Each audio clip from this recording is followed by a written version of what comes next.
What if I were to suggest that you play a key role in the awakening world? And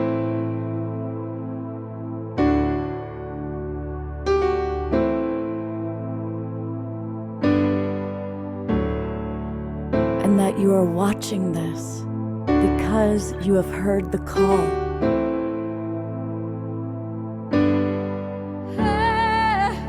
We can start right now by opening our hearts and minds.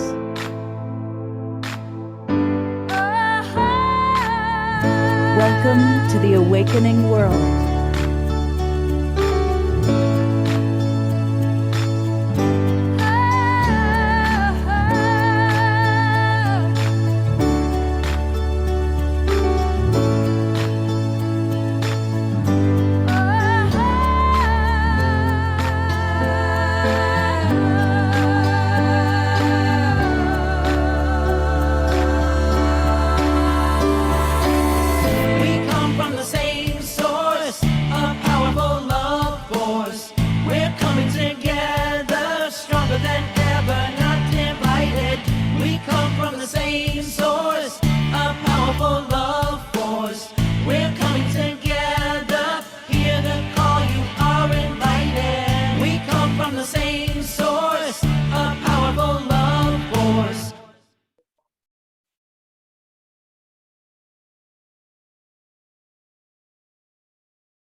Good evening, everybody. I am Love Coach Scott Katamas. Welcome to the Global Peace Tribe and the Awakening World, our Saturday night show.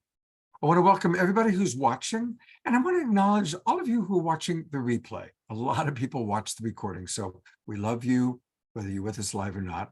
But we sure do appreciate those of you that are with us live. And we've got a lot of our favorite Zoom roomers in the Zoom room with us, a lot of our favorite Global Peace Tribers. And I also want to welcome all of you who are watching on all the different Facebook groups and pages, the Conscious Awakening Network, Humanities Team. It's great to have all of you with us. Now, it's fine that you're watching that way, but I'd really encourage you to come on into the Zoom room. And that way you can interact directly with our wonderful presenters, in which you see all the wonderful people we've got presenting tonight. And it's much more fun. And really, we are growing our Global Peace Tribe. So I'm inviting you, if you're watching on Facebook or one of the other networks, join the Global Peace Tribe. And it's easy to do that. Just go to globalpeacetribe.com, globalpeacetribe.com. You can learn all about who we are, what we do, and click register for the new season. And that'll take you to our registration page. We do 2 or 3 shows every week. Always live, lots of music, lots of interesting people. We also provide a free evening meditation every night. This is the show that we did a few nights ago, all about how to heal ourselves. We had amazing healers with us. And then this is the show we're doing tonight. What does it mean to be a goddess? We hear that term a lot, and we've got some amazing goddesses with us to share with us what that's all about. So come and join the Global Peace Tribe. It's really easy to do that. It takes about 2 minutes, and you'll get the links to all of our shows for the next 3 months. Well, how could we do a show about what does it mean to be a goddess without the amazing co-host of Tanjila, who is quite the goddess? I've said this many times. We've done shows on Mary Magdalene, and when I look at Tanjila, she always reminds me of how I believe Mary Magdalene would have looked. And she carries that same joyfulness and sacred spirituality. She is, of course, the founder of SoulSearch, and SoulSearch is our network to connect with the best psychics, spiritual teachers, events happening in all the hotspots, including Sedona, Arizona. So then I'm going to turn it over to Tanjila to tell us where she is and what's happening tonight. Yes, well, hi, Scott, and hello, everyone. It's always so amazing to be with our Global Peace Tribe and our soul family, and just feeling the energy and the power that we bring together when we're connecting in this way. It's so exciting, and I'm happy to be here in Sedona, Arizona. And speaking of goddesses, today was actually is 1000 Goddesses Day. So for those of you who aren't familiar, in the Tibetan tradition, they have this belief that when 1000 Taras gather together, that brings forth the rise of the divine feminine and bringing forth a world of compassion and love, moving from this fear-based world that we live in into a world based on love, compassion, and peace. And so there's 1000 goddess gatherings all over the world today, and we actually had one here in Sedona at the Metamorphosis Photography Studio, and I will show you guys around the studio a little bit, and you'll get to meet a few of the people here. But Steven Henderson, he is the photographer and creator extraordinaire of this beautiful. Good evening. And so Stephen has created this beautiful space which has all of this goddess gear, and we have some beautiful goddesses here as well. And women from around the country actually come here to embrace their goddess self. Stephen, do you want to say a little bit about what they do here? Yeah, it goes to, I mean, this is the main dressing room that you see, like, it's extraordinary. I got addicted to buying women's clothing, especially ball gowns. And so we've got Hollywood sort of wardrobe here, and it goes beyond just putting a dress on. It gets really deep into the psyche and the psychology of women, and helping people, whatever their skin suits are, to actually express the inner beauty which is within all of us. And so we work with the sort of goddess cards and basically go through a whole process finding the inner blockages, and then giving them the opportunity, once we've worked with those blockages, to express themselves in the most beautiful ways. And then they end up at the end of the day with their own goddess oracle card, which is a piece of art, a work of art. Yeah, and so definitely goddesses, women come here and really are able to embody their galactic goddess self, their elfin goddess, the warrior princess goddess. I mean, so many different manifestations we have here. And this was like our altar for our ceremony that we had earlier today. We had a full house here, and we had beautiful Prima Love, who you'll hear more from, but she did some amazing music for us, bringing in Lakshmi energy and the Divine Mother energy. Thank you for being here with us from Maui. Thank you so much. If you want to say anything about the ceremony and goddess, I know divine, it's Navratri. Yes, the 9 nights of the goddess. The ceremony was incredible. We're all still flying high over here. Exactly. And here's Ella. Ella is originally from Poland, and she actually leads retreats here in America for the Polish community of women. And so thank you for joining our goddess ceremony today. How was it for you? It was beautiful. Yes. I feel like very often we underestimate the power of our heart, and the meditation that you had led helped us to remember that, and it was absolutely beautiful. So I'm so grateful. Super spontaneously we found ourselves in this space, and just loving the synchronicity, loving the guidance. Beautiful. Thank you. Oh, thank you for being here, and now taking this 1000 goddess energy back to your retreats that you're doing all over, bringing community together. And here we have Deva Sophia Grace joining us as well. 1000 Goddesses Day. Hi everyone, good to see you. And then you can see here more of the wardrobe, and then here's one of the warrior goddesses that Stephen has. Here I can see her very powerful with her sword. So this is a little tour of where we are at, Scott, today here in Sedona. So for any of you all visiting Sedona, this is a fun and fun and powerful way to actually have that experience of embodying your goddess self in a very visceral way, to really take that transformation and have that process. Fantastic. And just to let people know, Navratri, we talked about it on Wednesday night, is an annual Hindu festival in honor of the goddess Durga. And So this is all about goddesses. And, in the Global Peace Tribe, we are global. So we appreciate all religions, all spiritual pathways. We don't promote any one thing, but we honor any reason to celebrate, right? And how perfect that we are really celebrating.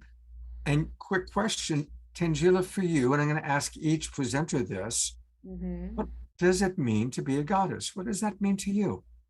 Well, what it means is to truly embrace myself as a conscious creator of my own reality, moment to moment, embodying, true feminine energy, which I think for myself, I'm not going to speak for all women, but I know for myself, I have, there's a lot of masculine energy that we are surrounded by, that we're working in and working with, and to really begin to relax into the feminine part of our being helps us to really emerge even more powerful and really bring through and create the planet that we actually know that is possible for us. And when we look around the world today and we see war and we see strife, we know that if the divine mother energy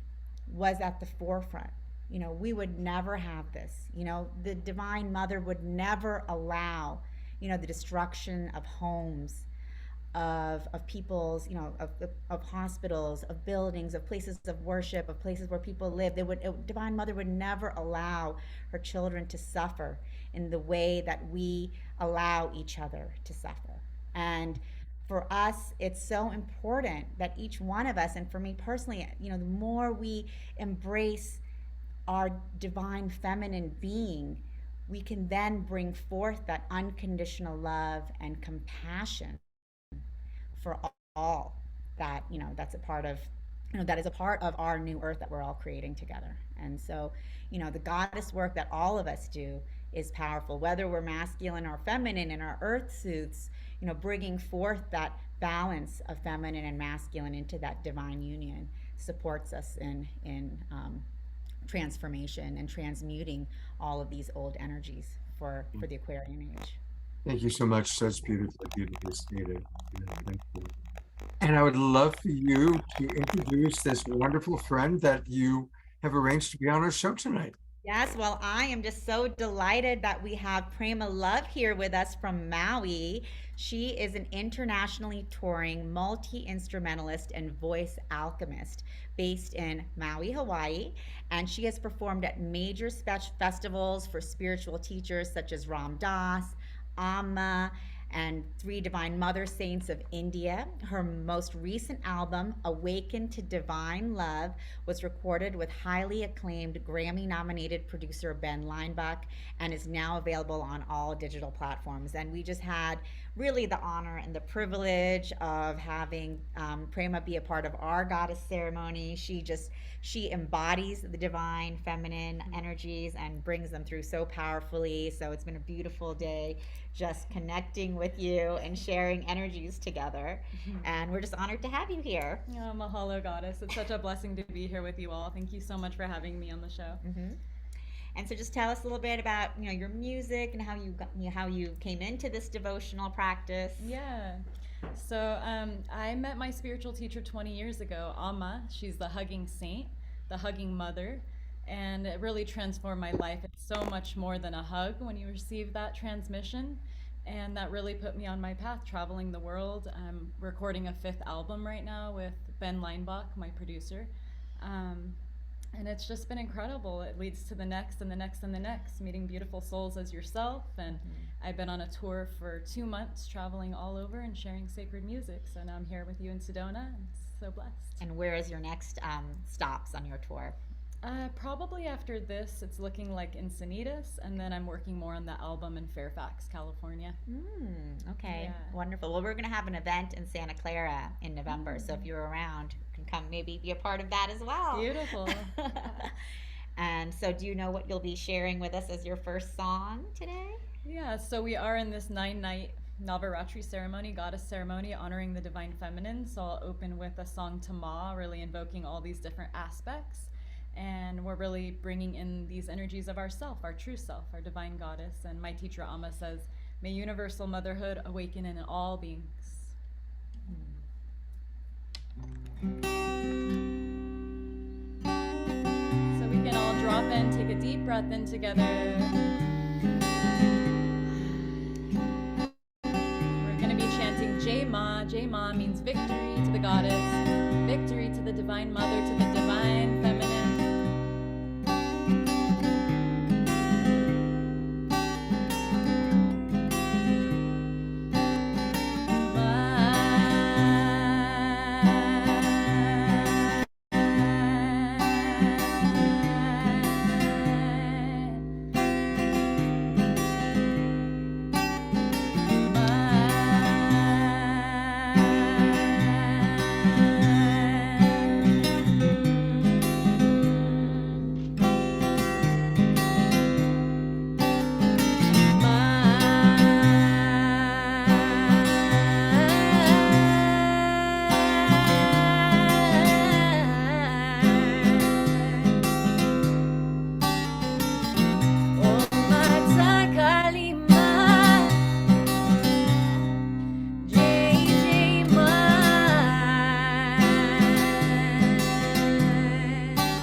another deep breath in as we chant Ma 3 more times.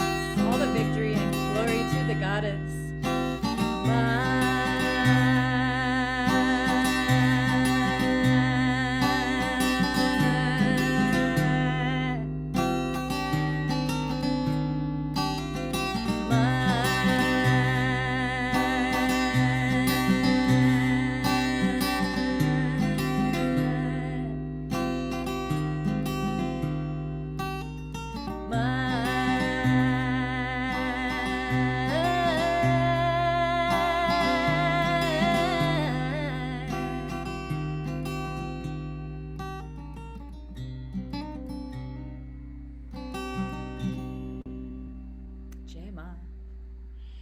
Shema, that was beautiful. What a blessing to have you on the Awakening World with us. Thank you. Mahalo for having me. It's a blessing. Now, Prema Love is going to come back. She's going to do another song in a few minutes, but I want to right away let people know that you can get a lot more Prema Love. We all need more Prema Love by going to PremaLoveMusic.com. PremaLoveMusic.com. And thank you for getting us off to the perfect start. Tanjila, I'm going to start the introduction to Viviane and then turn it over to you to add whatever you'd like. Sure. I am putting the spotlight on a very extraordinary being. I'll be honest, I'm blessed to be meeting a lot of people through the Awakening World, through the shows that I've done. And Viviane is one of the most unique and extraordinary beings I've ever met. And so as you drop into her and what she has to share, let me share what she has to say about herself as an introduction. Intergalactic intelligence perceives Earth human beings as the essence of light expressed in sentient physical life forms. Humanity's consciousness is awakening to a grander reality as galactic royalties with ascension codes in the quantum DNA field. Viviane is an interstellar Arcturian being who has ascended thousands of years ago. Her soul avatar essence has returned in a projected holographic form that contains biofeedback. Our sacred mission is to oversee the future timeline currently emerging on this planet. Viviane is an emissary, a clear conduit for a delegation of enlightened and spiritually advanced intergalactic civilizations. They assist humanity in moving beyond the 3D personality matrix and repairing our celestial template. Viviane and her team encourage everyone to embrace their divine grace and ascend to their original universal time matrix. And what a blessing to have her with us. And Tanjila, I'm going to add you for anything you'd like to share as introduction. Yes, sure. I mean, Viviane, I love you, and I just thank you and honor you for your powerful work that you and the entire Arcturian civilization, who you are an emissary for, are bringing forth during this time. And I just really appreciate, the messages that you're bringing through and the true support, because we can, we'll often talk about, oh, our star families are here with us, but with you, we can really feel and understand the power of their support and also the depth of their love, of all of your love, and I think that's very powerful for us to hear and know during this time, because we are so supported on Earth's awakening and ascension now, across the galaxies, across the universe, and you as an emissary being here really communicating that to us through so many levels of communication. Obviously your words, but the frequency and the energy that you're bringing through, thank you so much. So powerful, and we're just so blessed to have you here.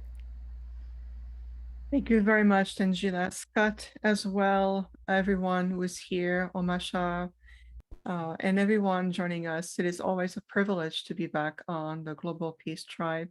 And I received this invitation to join all of us together when I was in Kosh Island in Greece, not Ireland, but there must be a calling for Ireland, so I'll look into this.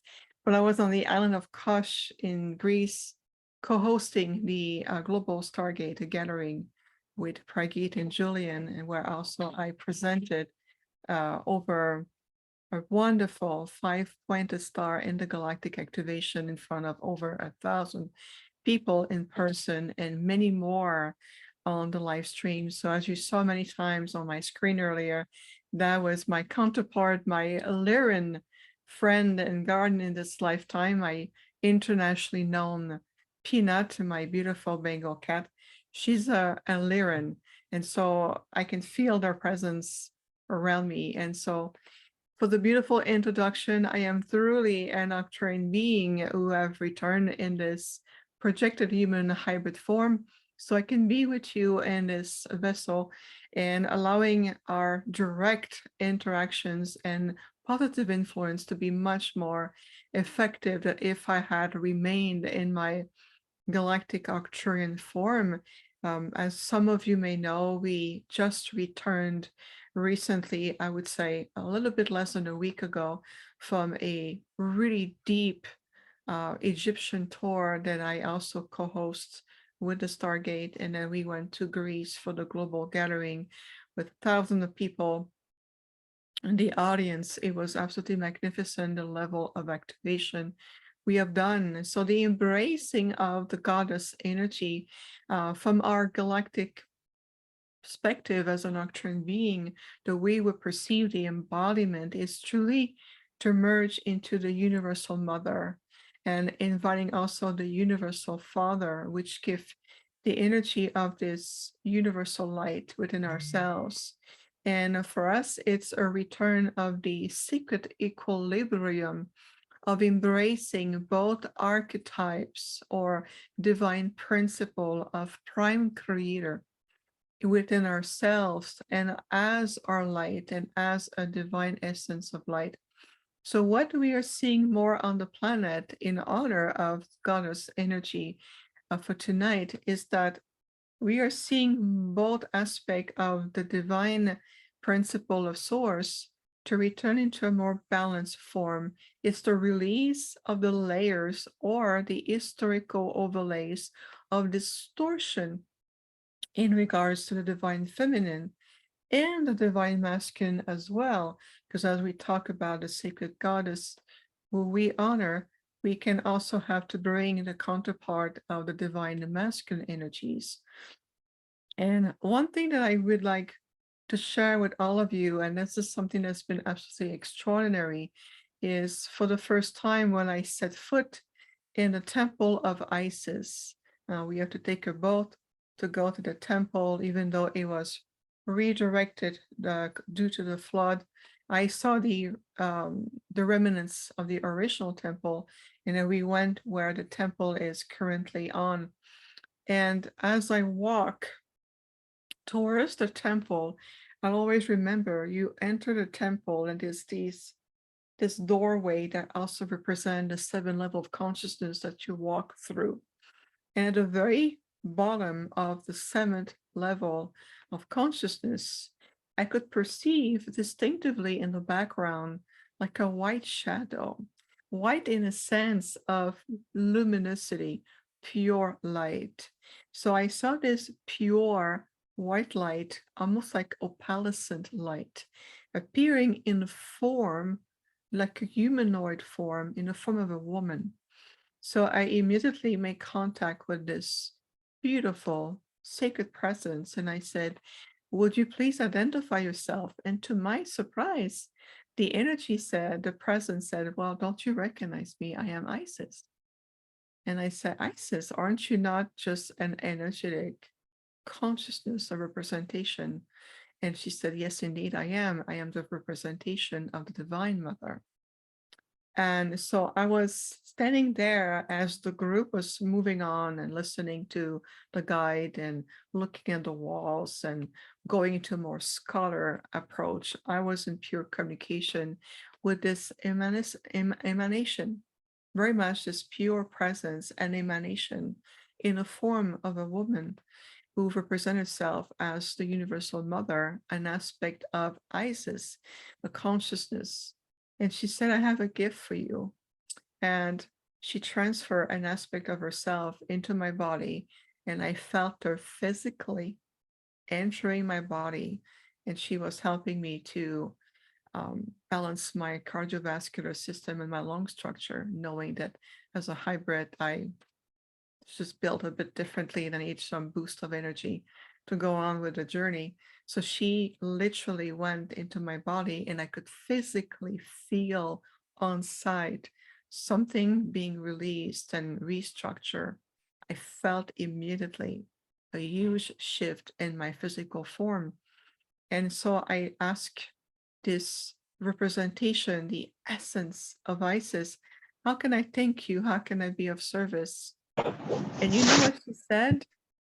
She said to me, I only have one request. I said, please go on, share your experience, and ask everyone to restore the purity, the true aspect of the divine feminine within themselves,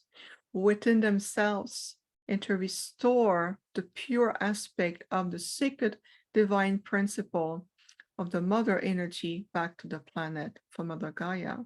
And that was her request. So as our group exited the temple of Isis, I shared the group. We were about hundreds of us. And I told the guide, I said, it is imperative that we gather, even just for a few minutes. We need to honor the request that was bestowed upon me. And I made a promise. So we went outside around the temple, right by a source, beautiful source of water.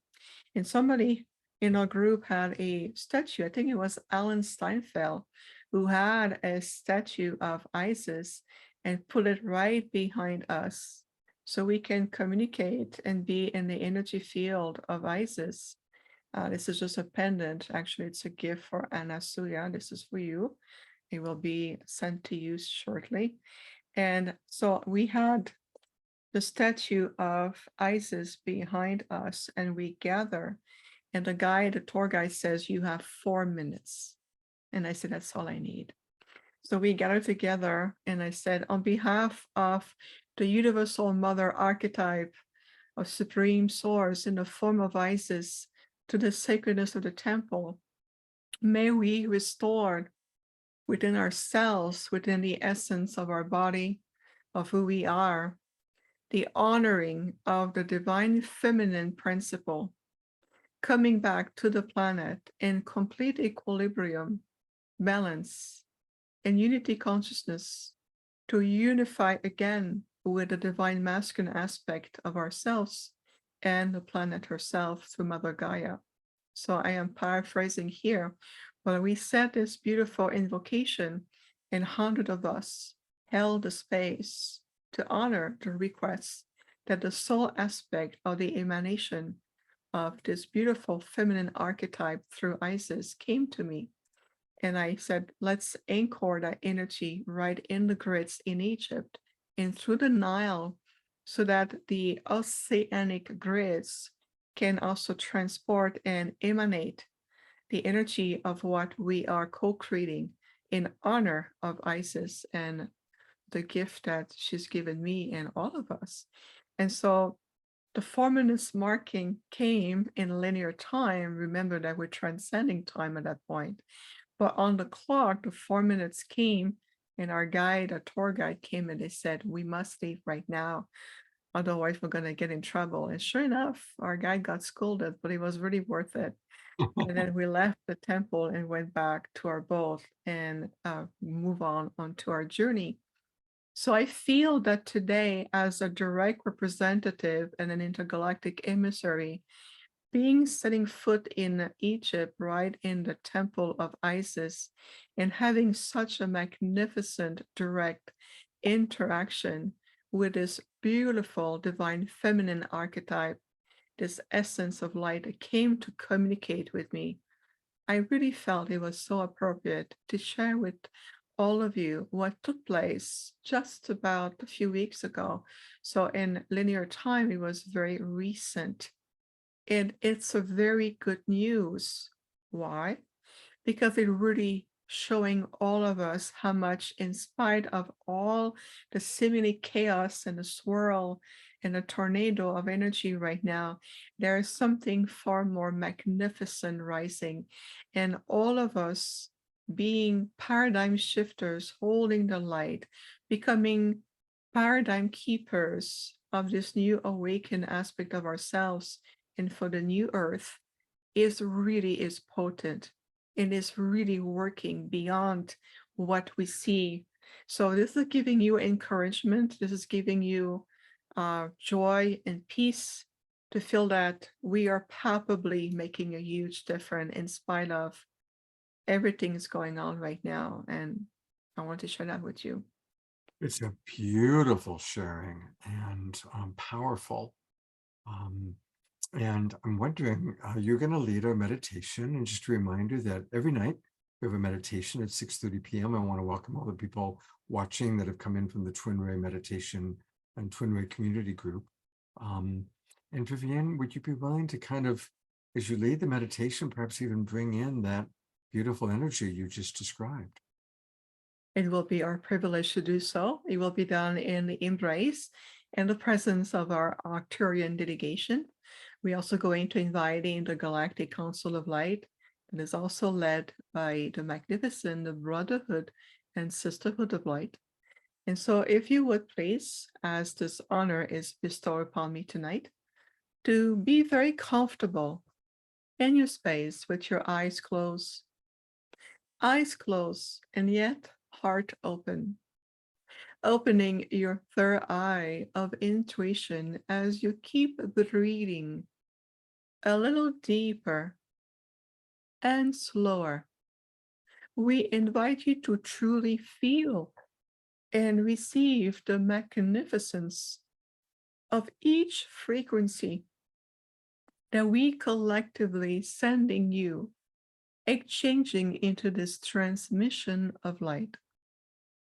As an Arcturian being and a direct emissary for a great amount of councils throughout the multiverse, we have the ability to bring forth the frequency and the sacred light codes that allow these catalysts of evolution right into your own body template, in your DNA template, in your solo bodies of light. So let us breathe to invite those codes, very specific Arcturian frequency codes that comes directly from the mastery of who we are. As we have evolved and achieved ascension and enlightenment for thousands of years. And as we are deepening our sacred field of unity consciousness, unification, it is an honor to bring forth the great universal mother, as well as the great universal father, within the sacredness of your divine cellular structure.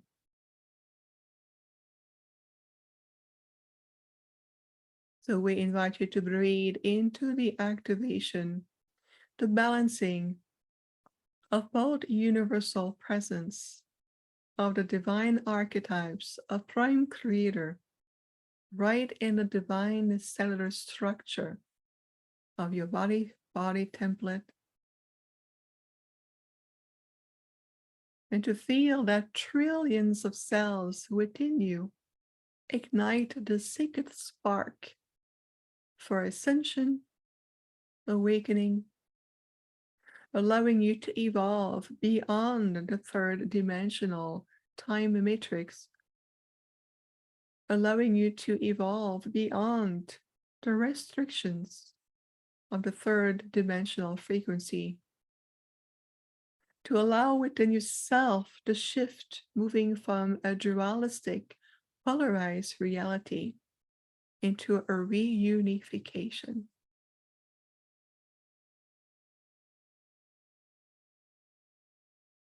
So we invite you to keep breathing deeply and slowly and into a peaceful joy, energy, and the calmness of your being. Affirm that I am ready to embrace this reunification of all aspects of my body, my mind, my subconscious mind, as well as all the dimensionality of my being, including into the sacred gateways of light and the restructuration of my DNA template. My subconscious mind.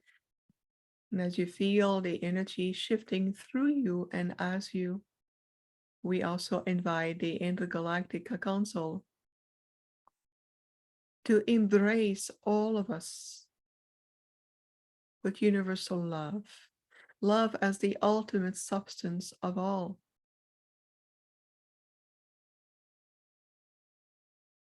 And to feel deeply, even in your sacrum, that it's time for humanity and the entire Gaia collective consciousness to step out of the primal fear energy and to rise into the complete light.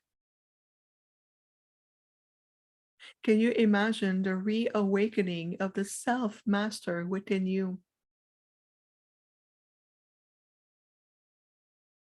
It is through your soul matrix that we feel and see the calling of the universal mother within you. And within your solar plexus crystalline core, the calling of universal father within you. Now imagine both aspects coming together in complete alignment, allowing you to give a rebirth into this unified field that we call the new you, the new earth. Remember, it is a reactivation of the most sacredness within you into the earth grids and throughout all the timelines that surround your earth in the solar system and beyond. Remember that you are part of a vast ecosystem of life, a multiverse that is constantly shifting, changing, and evolving. Trust in the process of evolution. Feel the universal mother within your heart and universal father within your solar plexus.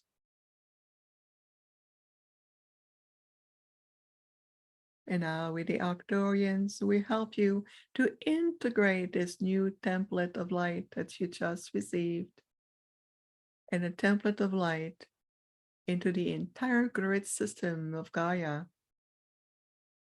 to unify the world together again as we are moving forward into the new earth and the opening of the fifth dimensional frequencies. It is only the gateway of the first step of your ascension. There is so much more for you. Can you feel it? Can you accept it? So let us take a deep breath in and release. Let's take a deep breath in and release. And to feel that in 3, 2, and 1, you are returning to your body in complete consciousness, refreshed, centered, and balanced. You are now welcome to gently open your eyes and reintegrate fully your reality and this amazing gathering of light-minded people in your true essence. Yes, welcome back, everyone. Welcome back. Thank you, Amasha. What a beautiful meditation. And stay here for Vivian, because I've got something kind of fun that's about to happen. You know, we really are a global peace tribe. And more we're getting to know each other. We're sharing communities. We're sharing, a lot of wonderful things. One of my oldest friends is Alan Steinfeld, who of course was with you in Egypt. Alan will be co-hosting a show with me in a few weeks. We'll be coming together live from Las Vegas. And Alan always carries the Awakening World on New Realities, his beautiful, amazing YouTube channel. So there's Alan, who just joined us. And here's a that Alan provided us. So Alan, Vivian, there it is. There's the photo. That's Beautiful. that's right when she came out of the Isis temple and said, I have to give this meditation to people. And I handed her a statue of Isis and she blessed it. And it was a beautiful moment for our group, wasn't it, Vivian? Alan, what a wonderful surprise. Thank you so much for coming in. I mentioned you a moment ago, and the picture, that is the picture that we were talking about. Plus that day I was told explicitly to wear only green, to be all in green. And it was a magnificent moment in our journey together when we gather with Isis. And I think the Isis energy helped redirect the male-female dynamics of the tour. You're making a really good point, Alan. It really redirected that dynamic. And I would say even the dynamics into where we were and the grids to Cairo, Luxor, everywhere that we went, and throughout the Nile to redirect the dynamics, even the population, how the dynamic with the feminine, the masculine energy. And it helped certainly within our group as well. And I know that we gave our tour guide quite a ride for this money. Being such spiritual people, it was like, oh my goodness, what am I going to be doing with you guys? Yeah, well, it's true. The people who run those sites don't realize what they were really made for. So we brought the energy of that original essence. I think they're temples of prayer and healing and activations, and they're not just tourist sites. They're still emanating that same energy. Tanjila knows because she spent a lot of time in Egypt. So Hi, Alan. Long time no see. How was Egypt? We have to catch up. yes. Egypt was great. And Vivian was great. And imagine just going into those little prayer things. I mean, I saw you right as you came, right after you had that vision of Isis, you came and have a little, like your firsthand confessions of what that was like, Vivian. It was quite dramatic, and you were sort of in shock, and it was beautiful though. It wasn't like a awful shock. It was like, oh my God, it's like these beings are real and they came into your body, and I just felt that shift in you. So thanks for sharing that. Of course, no, naturally. And I was so humbled by the gift at that moment to see the soul essence of the Universal Mother through Isis coming to me and having such a physical, sensorial connection to her, and why she wanted to help me, because she knew she recognized me. She didn't see me in this form or my name is. She saw right away the being that I am, who I represent, and says, you do so much, allow me to give you this gift, you need it, and just spread the word and bring back the essence, the balance, the restoration of the divine feminine archetype on the planet and within ourselves and for each other as well. You know, my theory, I just want to share this, is that we think they're archetypes, but they are actually the essence of being, and we're an aspect of those beings. It's like there's a tree and there's branches and there's twigs, and that trunk of that tree is the divine essence, the divine feminine. And then these little parts of all that are who we incarnate as an aspect of those greater beings. That's just my theory. I don't know if that makes sense, but it's a beautiful theory. And Alan, I love you so much. It was amazing how you came in, the perfect photo to show. Alan and I will be together in Las Vegas in a few weeks doing a show live from the Luxor, talking about Egypt, live from the Luxor And that's going to be on November 11th. So that's in a few weeks, like I think 3 or 4 weeks from tonight. Well, thanks for this beautiful show, Scott. And it's so nice to host it on New Realities. So I'll Thank you. talk You've to- been carrying our show going all the way back. So Alan, you're a brother. Thank you. Thanks, Alan, for joining us for our goddess show. We're so I happy. always love to hang out with the goddesses, you know. Alan is And definitely we love to have you. a great lover of the goddess and has been a very supportive person of the goddess over the years, for sure. So don't go away, because I want to just remind people where they can get more and learn more about the amazing work that Vivian is doing. And that's her website. And it's such a beautiful name. Her website, and it really summarizes who she is. It's infinitehealingfromthestars.com. Infinitehealingfromthestars.com. She is also creating an incredible community of like-minded souls. I know Scotty Satori, one of our favorite global peace drivers, is a big part of your community. Scotty's on the show right now tonight.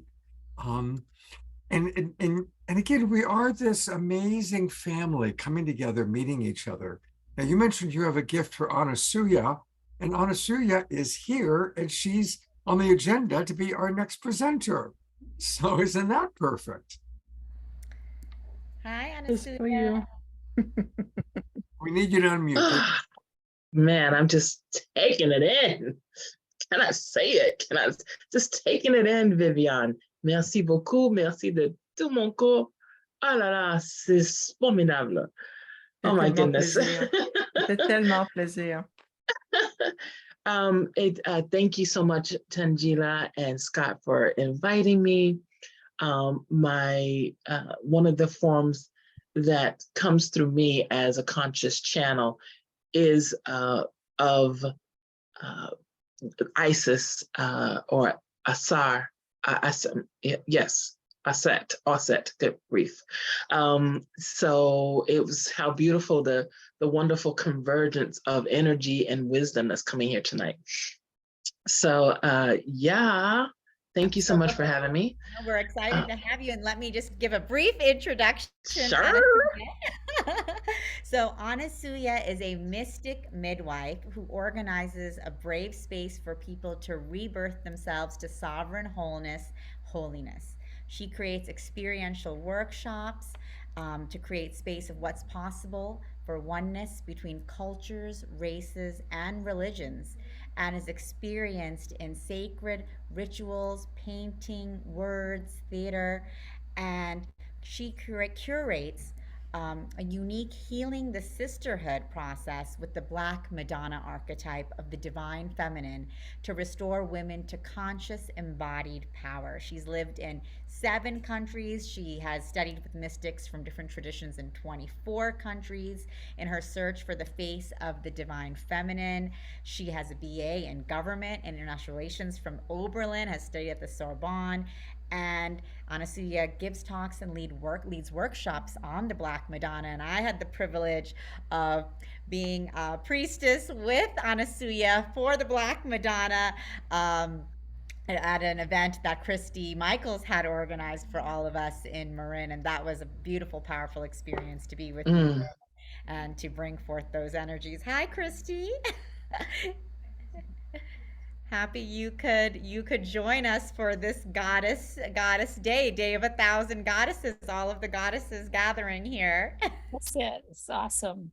The best, wonderful people, and this vision of Vivian's that she just spoke out just brought chills to my body. And we need, I mean, you even said, Tanjila, that you had been inspired from that experience at the Magdalene Moonrise service to do more blessings. So we need to get about the business, because we need Sophia, we need the wisdom of the divine feminine to be alive and strong and super present with voices of truth radiating to counterbalance the insanity.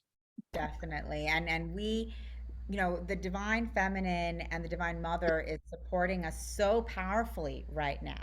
Yeah, she's calling.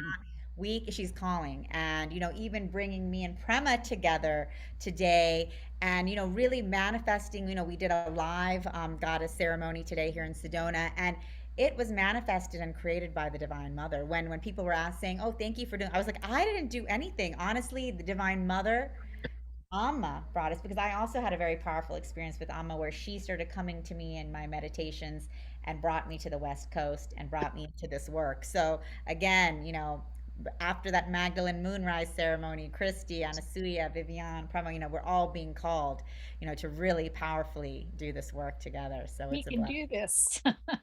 We're doing it. We can and we must. Yeah. There's an urgency. As a part of the Global Peace Tribe, right, Scott? Right. And I just want to include, because some people are fortunate to be traveling to Egypt. But that's why we have this online opportunity to connect with each other. And I want to acknowledge, we've got a lot of wonderful Global Peace Tribers coming in. And Drina Joy down in Ecuador just posted in our chat box this image, a beautiful image of Isis. And again, of course, with all of the archetypes, there are so many different ways to see these beings. And there are, of course, many, many, many images of Isis.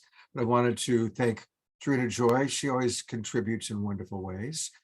And Christy, they started talking about you, and there you were. And they started talking about Anasuya, and there's Anasuya. We're all being called to be a part of the Global Peace Tribe and to work to up-level and uplift. And what the issue is in our world is, Sophia, the wisdom of God needs to be fully present as a voice to be reckoned with, and that's what we're all trying to do, is to bring that voice, so that experience of being blessed and being healed. And, look at Tanjila's put this immense organization together that brings all the healers together. Boy, if you can't find a healer within her circle, you're just not ready for healing. And that's fine too, because some people aren't. They need to be in the pain more. But I'm for up leveling out of the pain and into the heart and living from the heart. So thank you so much for letting me give a little 2 cents. Thank you, Christy, for all that you do. You're a wonderful member of our community. And Mm-hmm.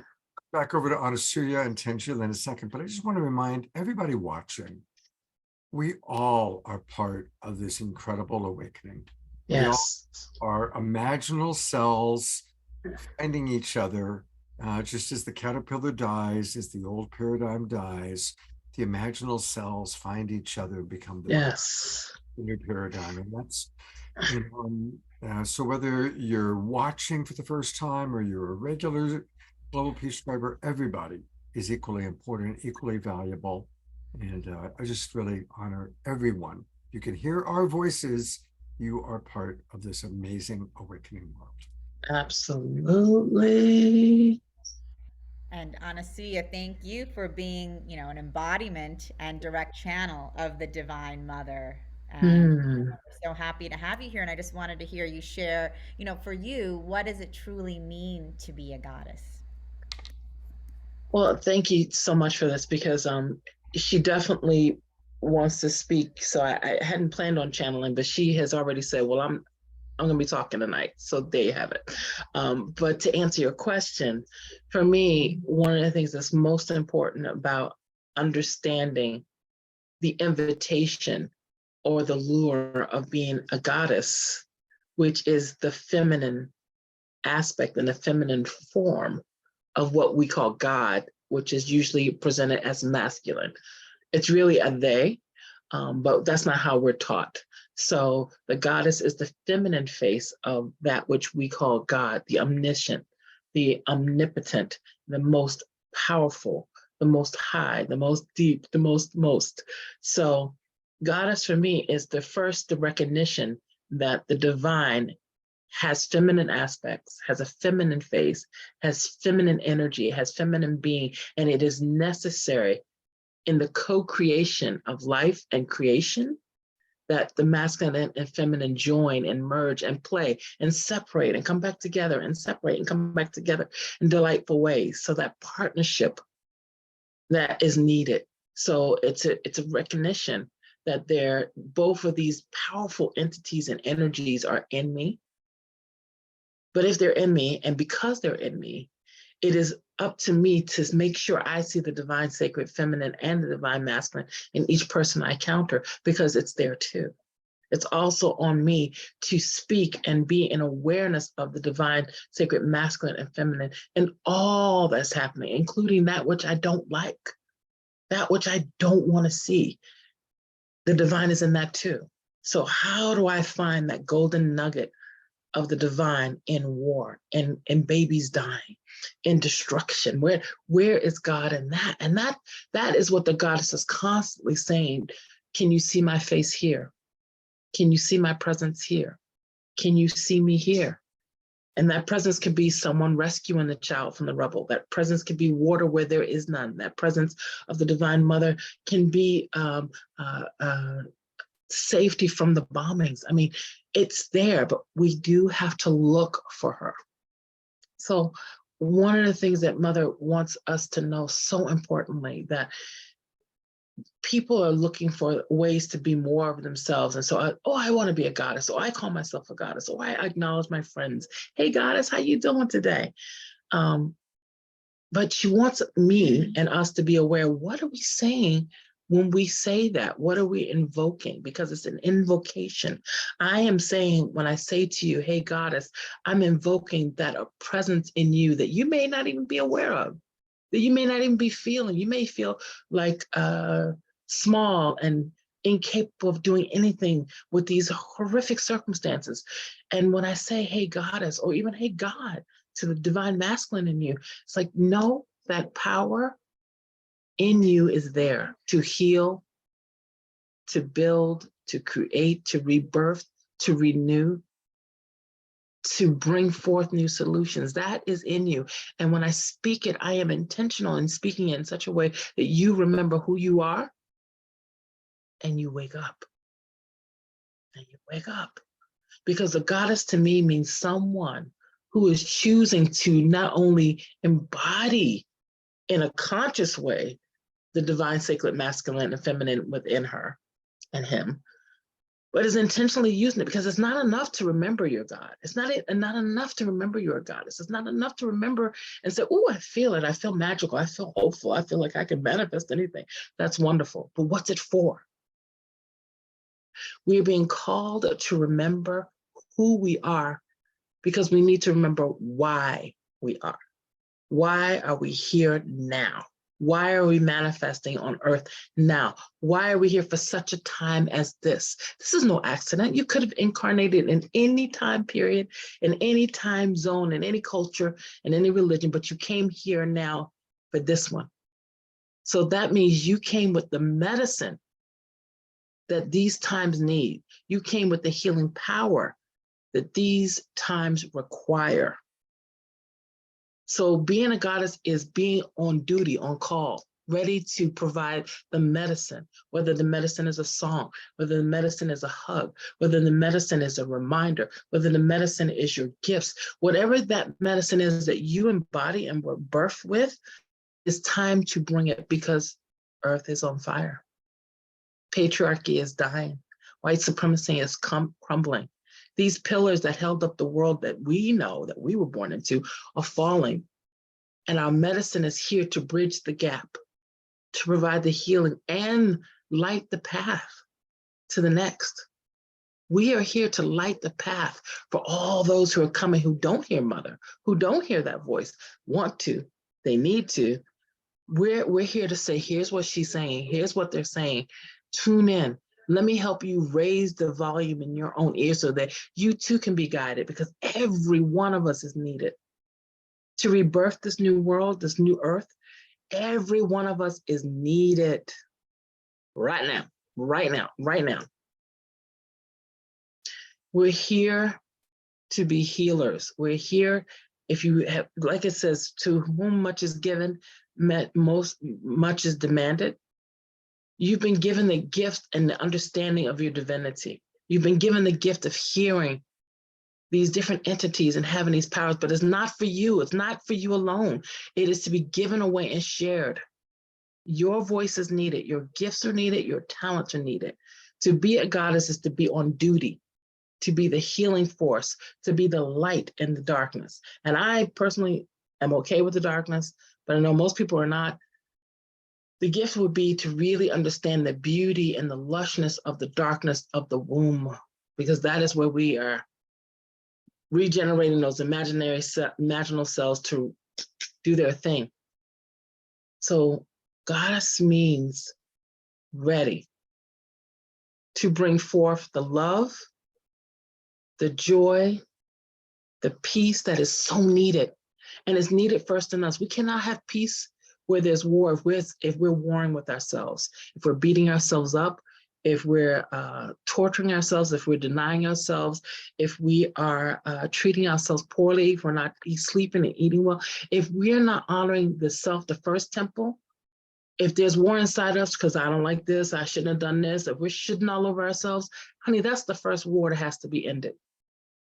Because we cannot bring war in the Middle East. We cannot bring war in Ukraine to an end. We cannot bring war on the streets of Chicago and LA and all the places where there's fighting and gun violence and mass shooting. We can't stop that if we haven't stopped pointing fingers at ourselves, pointing guns at ourselves.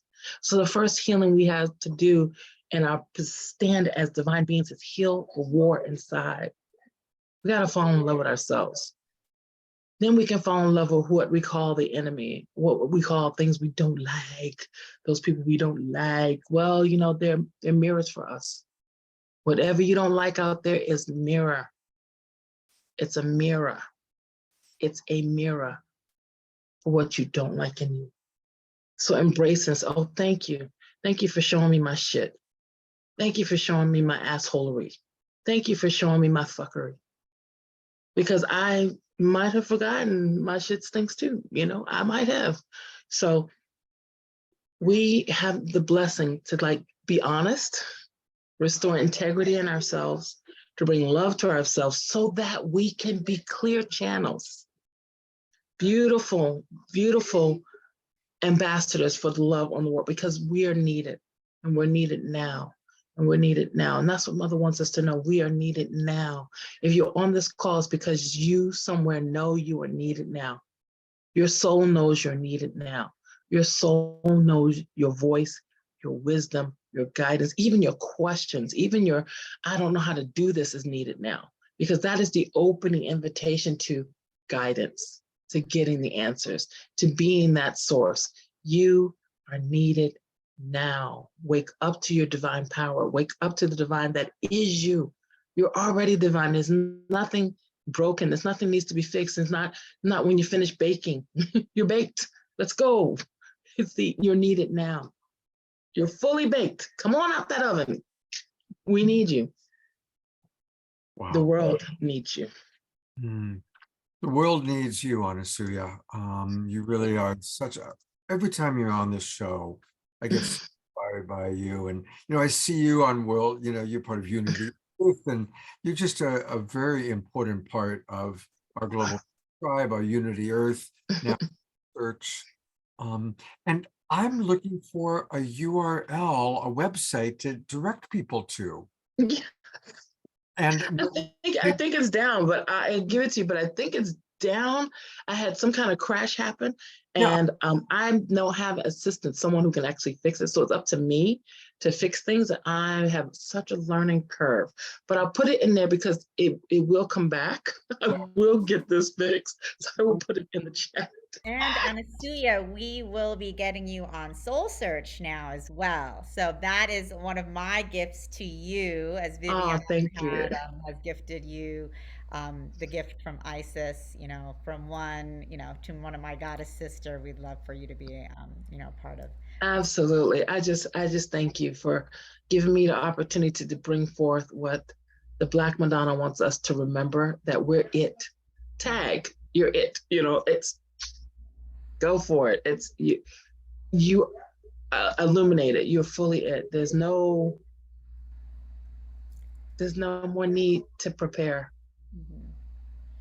You're it. Well, certainly if you feel comfortable putting how people can reach you into the chat box. Yes, I am doing that right now. I'm just going to give out all my business. Anasuya, we love you so much. Thank you for being with us. You are such a beautiful embodiment of the goddess. Great. So Scott, are we ready for Prema's We're next for song? another tune. All right. Wonderful. And so Prema, before you get started with your next song, I wanted to ask you, what does it mean for you to be a goddess? Well, that resonated so much because my spiritual teacher, Amma's been in my life for 20 years, the hugging saint that really embodies the divine feminine, the divine mother. So to me, the goddess is embodiment and service, just as this beautiful goddess was sharing with us, fully showing up, fully being on board. I had a teacher in my life once that wrote lots of books and spiritual cards, and people asked her, how have you done so many things with your life? And she said, when God gives me an assignment, I do it. So when the goddess gives us an assignment, we do it. That's the goddess to me. Beautiful. Yes. And the goddess has given us assignments, definitely. And I really believe Amma brought us together as well. So, thank you for the divine mother. And Amma, she's a true goddess here, incarnate, as we all are. So, beautiful. So thank you for being here, and let's hear your next song.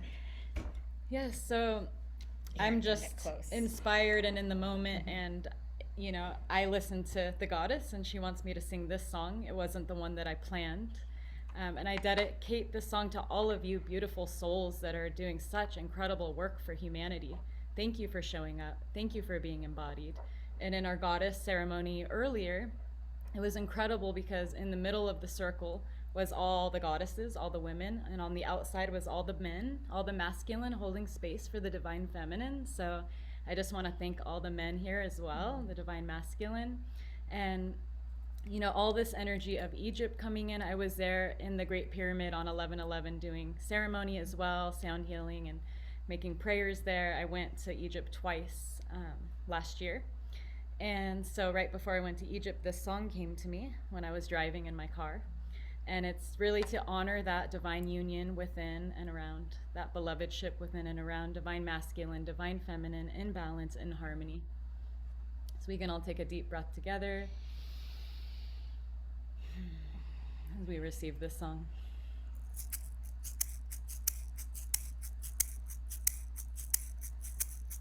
My heart is open and I'm ready for love. My heart is open and I'm ready for love. My heart is open and I'm ready for love. My heart is open and I'm ready for love. And you can sing together if you like. My heart is open and I'm ready for love. My heart is open and I'm ready for love. My heart is open and I'm ready for love. My heart is open and I'm ready for love.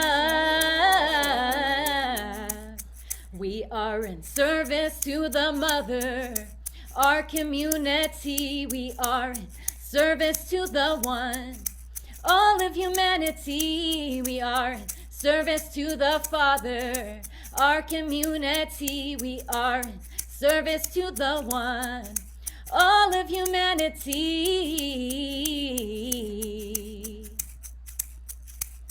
My heart is open and I'm ready for love. My heart is open and I'm ready for love. My heart is open and I'm ready for love. My heart is open and I'm ready for love. We are in service to the mother, our community. We are in service to the one, all of humanity. We are in service to the Father, our community. We are in service to the one, all of humanity. Ready for love, ready for love, ready for love. Ready for love, ready for love, ready for love. Ready for love, ready for love, ready for love. Ready for love, ready for love, ready for love. Om Shiva Shakti, Om Shiva Shakti. Om Shiva Shakti, Om Shiva Shakti. Om Shiva Shakti, Om Shiva Shakti. Om Shiva Shakti, Om Shiva Shakti. Om Shiva Shakti, Om Shiva Shakti.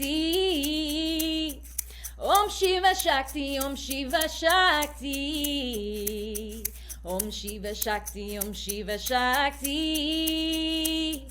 Om Shiva Shakti, Om Shiva Shakti. Jay.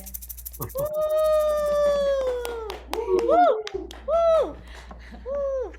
Wow, so much fun. What a score that you found her in Sedona. Perfect timing. Amma brought us together. Divine Mother was like, listen, ladies, you guys have to co-create, and here we are. So beautiful. I'm going to go to gallery view and we're going to give you a Global Peace Tribe twinkle because that's what we do. So everybody has it on. Let's twinkle Prema Love. And we sure do appreciate Prema Love for getting us off. Just so much beautiful music, and enjoy Sedona. I'm a little bit having some FOMO. I'm missing Sedona. I haven't been there for a while, and hoping to get out there in November, actually. So hopefully get out there soon. Thank you so much, Prema Love. And so then, much. and Prema, we can also hear your new album as well, right, Scott? I think I put the link for her new album on the doc as well. So. And do we find go to your website? A new album right now, a fifth album with Grammy-nominated producer Ben Leinbach. That's a new song that'll be on the brand new album. This is the one that came out 2 years ago. It's still very activating, Awaken to Divine Love. So I hope you all enjoy it. Thank you. Well, excited to, you guys have heard Prema's music tonight. She's amazing and definitely activating. And so we're excited to keep exploring your music and supporting you. Thank you so much. Yeah. It's an honor. Thank you for being here. You'll find that everybody at PremaLoveMusic.com. PremaLoveMusic.com. Yeah, and Omashar says, loved the rock ending. Beautiful, Prema Love, exactly. So that was actually very, even during our ceremony, Prema ended our ceremony by rocking us out and getting us up and dancing and into our body and just truly embodying that goddess energy that we are. So it was amazing. Thank you for being here. so I know much. you have such a busy schedule, so I'm happy you could be here with us all day and all night. It's an honor. Mahalo. Thank you so much. Thank you. You know, a big part of what we do on Global Peace Tribe is we do support our community members. And I'm really proud of our community. I'm going to bring Don Drake on for a minute. And over 20 Global Peace Tribers have contributed. I started a GoFundMe for Don a few weeks ago, and over 20 of you, and I know several people that are here with us, have contributed to Don. Don, how's it going? How are you doing, bro? Oh, I'm doing okay. It's like as soon as I came into this energy field, the Shakti is so strong that I'm not feeling. When the love gets strong enough, I don't feel the pain. It's there's something there. It's intensity. It's all intense. So it's just been wonderful to be here and just to breathe in and take in all this love. And I think I said a few weeks ago when I did take my spill and I fractured my my vertebrae that I guess I needed to get cracked open. And it's true. It's like I've been able to really take in love in a way that I never did before, and it's just extraordinary. And even though I may be physically somewhat disabled, I'm on Zoom. I'm working with people. There's a lot of really good things going on in my life. And thank you so much, Scott, for putting this GoFundMe together for me, as I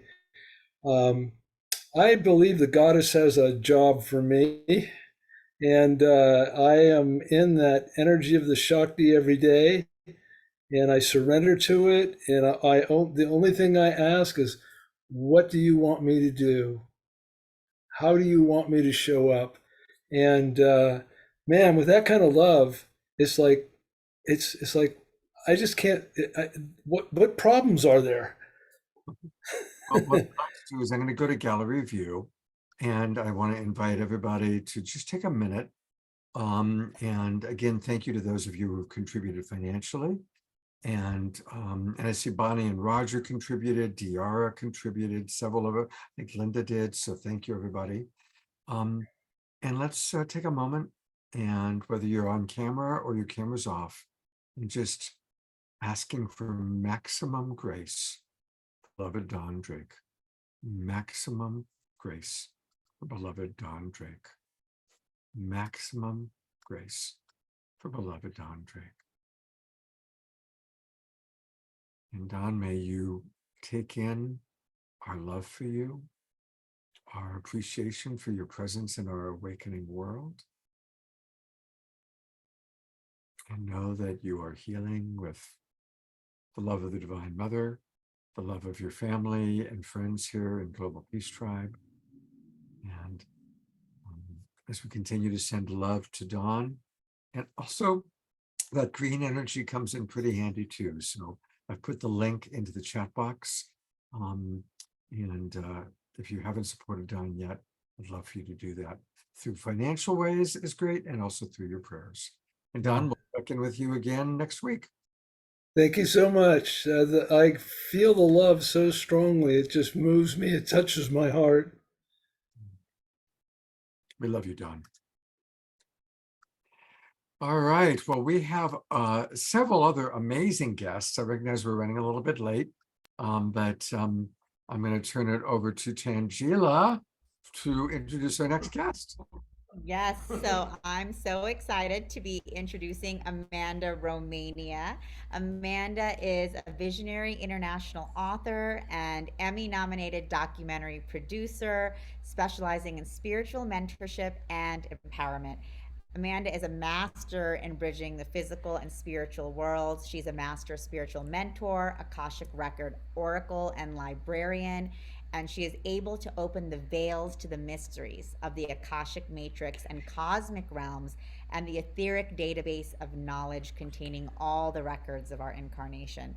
She is such a powerful teacher. She has been for the past 20 years leading tours to Glastonbury, Central America, Egypt, all of the world's sacred sites very powerfully.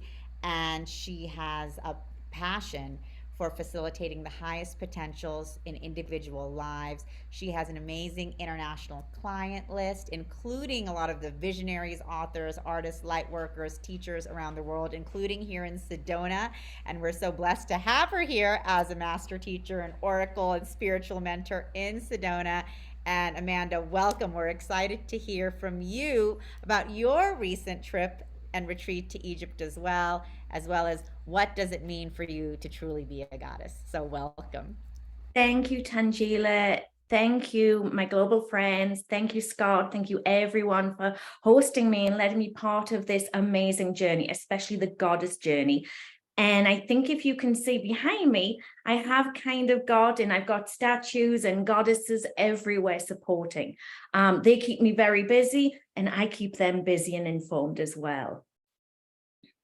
So I was trying to think of the journeys, and then suddenly it came to me that actually that divine goddess energy is all around us. It's beaming down on us. It's within us. But sometimes we just have to open up the clair skills, the clairvoyance, clairsentience, audience, cognizance, and just be open to receiving, because the goddess, she doesn't come necessarily knocking on the door all the time. She'll do a little tap, she'll do the handle, but it's up to us to actually open that door. And the goddesses have kept me very busy this year. In April, I spent time actually in Israel. I was working in Israel. I was leading and guiding my Asian, Chinese, Taiwanese, Japanese students all through Israel, through Jerusalem, through Bethlehem on Easter Sunday, and into areas of sacred sites, the Wailing Wall and Temple Mount, which if you come forward to a few months later, you will see that this is one of the most challenging times that's ever been around that area. And I was actually in the middle of it. I was actually there over Easter weekend when we had full Shabbat, we had full Christian Orthodox Easter, and we had Ramadan. And I was having to stay and negotiate with hotels and different places, different people, different religions, and just actually being with people around the world and the grandmothers, the mothers, and the children. And I was so struck by how everybody took care of each other. They were sharing food, sharing prayers, and sharing kindness. So for me, the goddess, she hosts that grace, that kindness, that generosity. And that was what, when I was walking through Israel and I was joined by Elizabeth, the mother of John the Baptist, and Mother Mary and Mary Magdalene, and some of those amazing women. And one of the messages that they whispered to me was, we've been here before. We came here 2,000 years ago. We were here doing this work with you. And you're all starting to show up back again. And, you know, I really salute the message that came through before is that we're being called. And many of you that have walked with those amazing energies, Mother Mary, Mary Magdalene, and you walked through the Mile of Jericho, or you walked through those sacred sites, you've come back again, because this is the start of the age of Aquarius. We're leaving behind that age of Pisces where we've been for the last 2,000 years. And they did. We sent ourselves messengers. We've sent ourselves messengers again. And I thought that that was the key message until I show up in Egypt, little in September. So I think with Alan and Vivian, I was either there before them or just after them. But it was most certainly that we were doing the work of the goddess through the various temples. And many of you, I know that you've connected with them through your past lives, through your soul connections, and through the ancient mystery schools. My mystery school teachings go way back through Atlantis into Lemuria and then even off planet. So I know that there's a lot of ancient wisdom keepers here with us today and watching even on that replay. So you're simply remembering. And there was something with the message when Prema Love was giving that powerful song of when she was saying, we are, and I just kept getting the message, we are ready, we are ready. We have the thing within us, we have that heart and soul connection, and we're just remembering to learn how to use it again. Now I'm fortunate enough that this is actually the temple of Isis that you see behind me. This is Philae Temple. I've been working in there for about 23 years. So I'm really blessed that I don't have to go with the tour groups. When I take my students in groups in, we show up at 4, 5 o'clock in the morning. We go into the inner sanctums and we go to sleep in the temple. We're actually able to go to sleep. And then as the sun is rising, we're able to do all of the ceremonies at the high altar. We're able to embody the messages and the healing. And that was the message and the healing, that you're ready, you have that love within you. And if you can just share that with a smile, with grace, that's activating the goddess within you and within another person. And be open to receiving it as well. In Egypt, there are so many beautiful children that even though they have nothing, they still have a smile, and they're such a beautiful culture. We were heading to a temple called Abydos to work, and we got relayed through the villages, which you're not supposed to even go there. And we were seeing the ceremonies, the festivals, the weddings, the celebrations, and they were really sharing their love and light with us. So it was a very different Egypt trip to what I've ever known before. And one of the other things that they showed me when I was working with Isis is that Isis is very much working with the star races and the planet Venus at the moment. So if you go out into your night sky or you've got it on your app, pulling in that goddess stream of Venus energy is going to activate those keys and codes within you. And it doesn't matter if you are male, I have Horus here, or female, I have Isis over here. We all embody everything. Because as we step back into that luminous being that we came to be, we do become more androgynous, which is going back into our Lemurian grids, our Lemurian energies. So just by activating the goddess in a patriarchal world or system, you're really bringing yourself and your higher self back into balance. So these were a couple of the things that I started to learn and realize in that last powerful Egypt journey. And I picked up a really interesting teacher along the way. And the teacher that I connected with was a beautiful queen called Nefertari. Nefertari was the most beautiful and respected queen of a very famous and powerful pharaoh called Ramses II. And Ramses II built his temples of Abu Simbel right in the south of Egypt to watch over the lake, which is the inner earth, and the outer earth. So if you're tuning into Egypt or you're inspired by Alan and Vivian, and it's bringing back some keys and codes for you, it's because Egypt is very much opening up. And I've been working in ancient and indigenous cultures for many, many years. And Egypt is one of the only ones that actually left the messages and the secrets behind. Now, one of the secrets of the goddess is something that Nefertari introduced me to in her tomb. And not many people get to go in here. It's a private ticket. But she embodies, if you go online and look at her tomb, it is all about, as a queen, how she connects with the various different goddesses. And as she connects with the different goddesses, she embodies that within herself into wholeness. And it's exactly what our beautiful lady said before about embodying the light and the dark.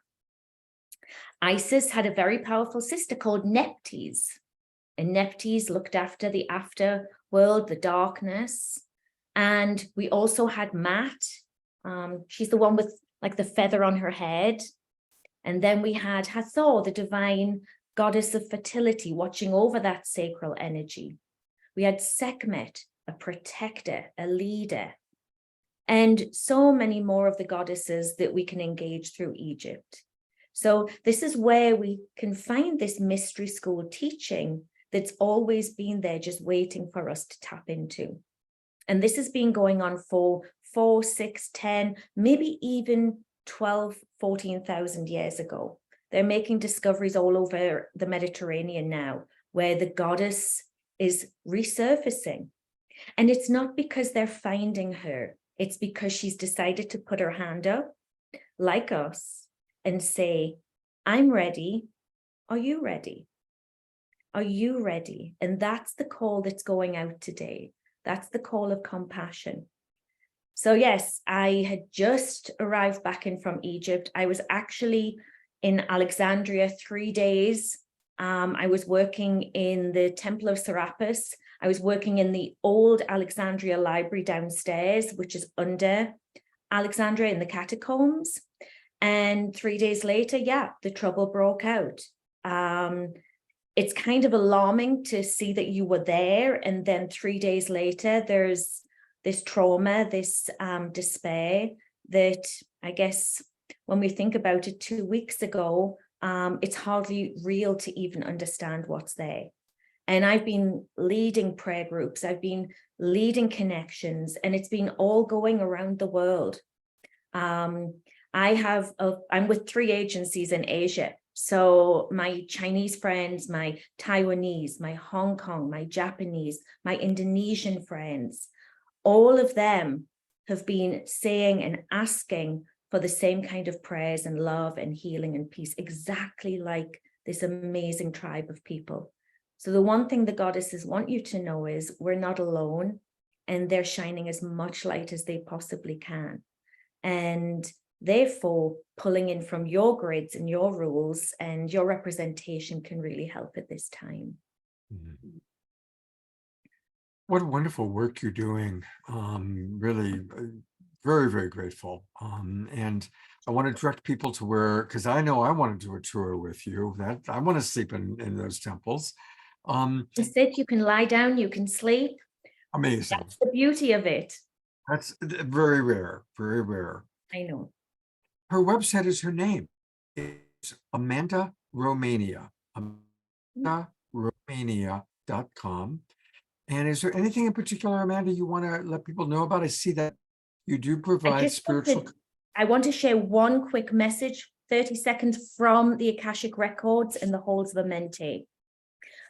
This is from my new Akashic Oracle deck that's going to be ready in November. It's the only Oracle deck so far that works in the Akashic Records, to say that we're activating the Hall of Souls, the Hall of Records. Your soul records are coming back for you. So expect all these beautiful things to come through, and you are working in the Oracle libraries. We're shifting and changing in the Akashic Records every moment. And this particular connection that you're putting together is bringing such amazing change, because what we're affecting is the future. Our future, the children's future, and everybody else's future. This is what we came for. Most of us, 40s, 50s, 60s, and 70s, we saw what happened in World War I, World War II, and we've come to make a change. We've come to be present. So I really salute all of that. Thank you. Wow. Thank you, Amanda. And I love how you're saying, we are ready, because that's true. This is the clarion call that we all came for. So very powerful. And for those of you who are in Scottsdale, for those of you in Sedona, you can always see Amanda here. But, SoulSearch, we are hosting a very large psychic and healing fair in Scottsdale next weekend, October 28th and 29th. And Amanda Romania will be there in person live. And you also be giving a talk, correct? Mm-hmm. Yeah. Want to share a little bit about what the talk is going to be about? Absolutely. I'm going to be doing education on the Akashic Records in present time. And because it's that kind of Halloween to All Saints Day weekend, I bring the two together. I'm going to be going through past lives and how to clear things, because you know what? The goddess in us all was either closed down, put to sleep, tormented. Some of us didn't have such a great time. Remember, the 1600s was not great for many of us. We were medicine women, and we didn't get a chance to necessarily show our medicine, so we hid our medicine.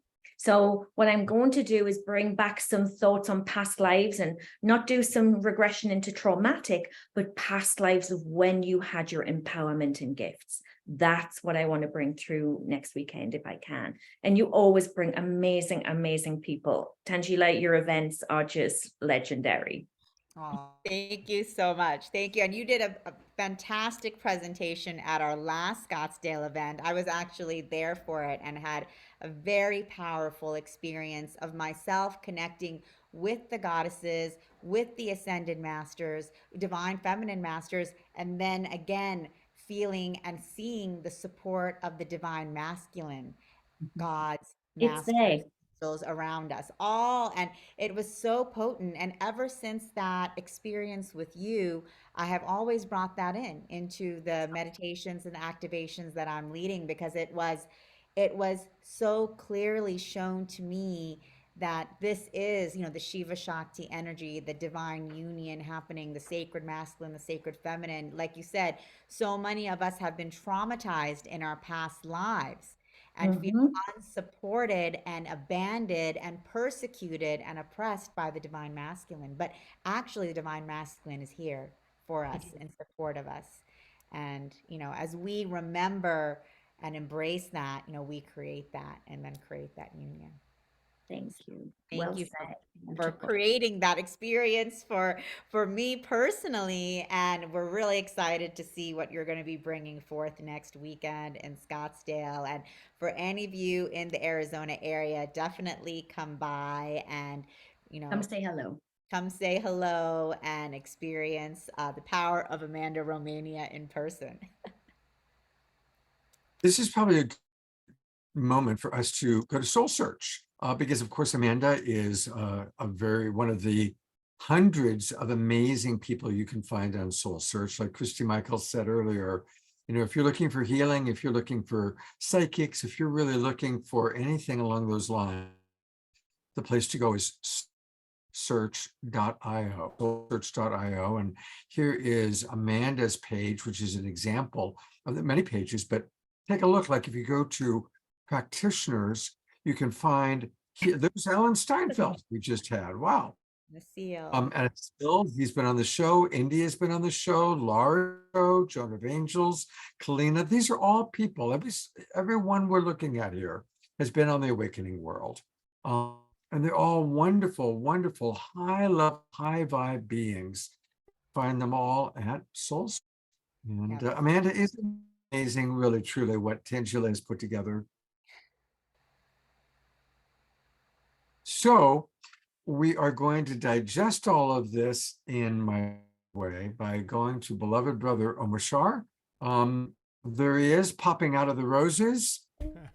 Nothing thorny about this guy, though. That was a great segue. No thorns on these roses. And Amanda, thank you so much for your sharing. I feel you deeply, and you rock. And I have been to many of those places you talk about, and it's kind of interesting that both Abu Simbel and the Temple of Philae were both moved, yet they still have 100% of the frequency. And so, yes, and I'd love to come to Scott and go to sleep in the Temple of Isis. So, well, not to sleep, but just to have that freedom, let's say, not to sleep. Anyway, let's take a few deep breaths and let's go into this song. Let's get some movement happening with the roses. And here we go.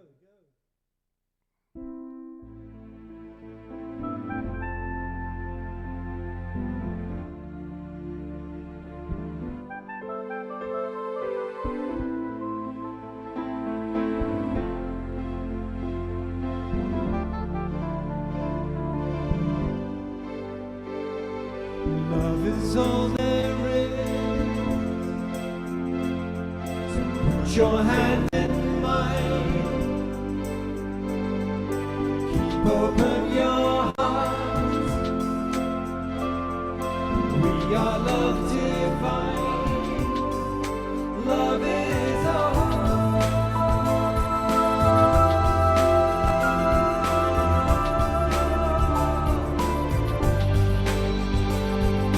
Love is all there is. Love makes you feel good. Love is perfect. Love is all there is. Anything less is nothing. Love's for everyone. Love is in everyone. Love is you.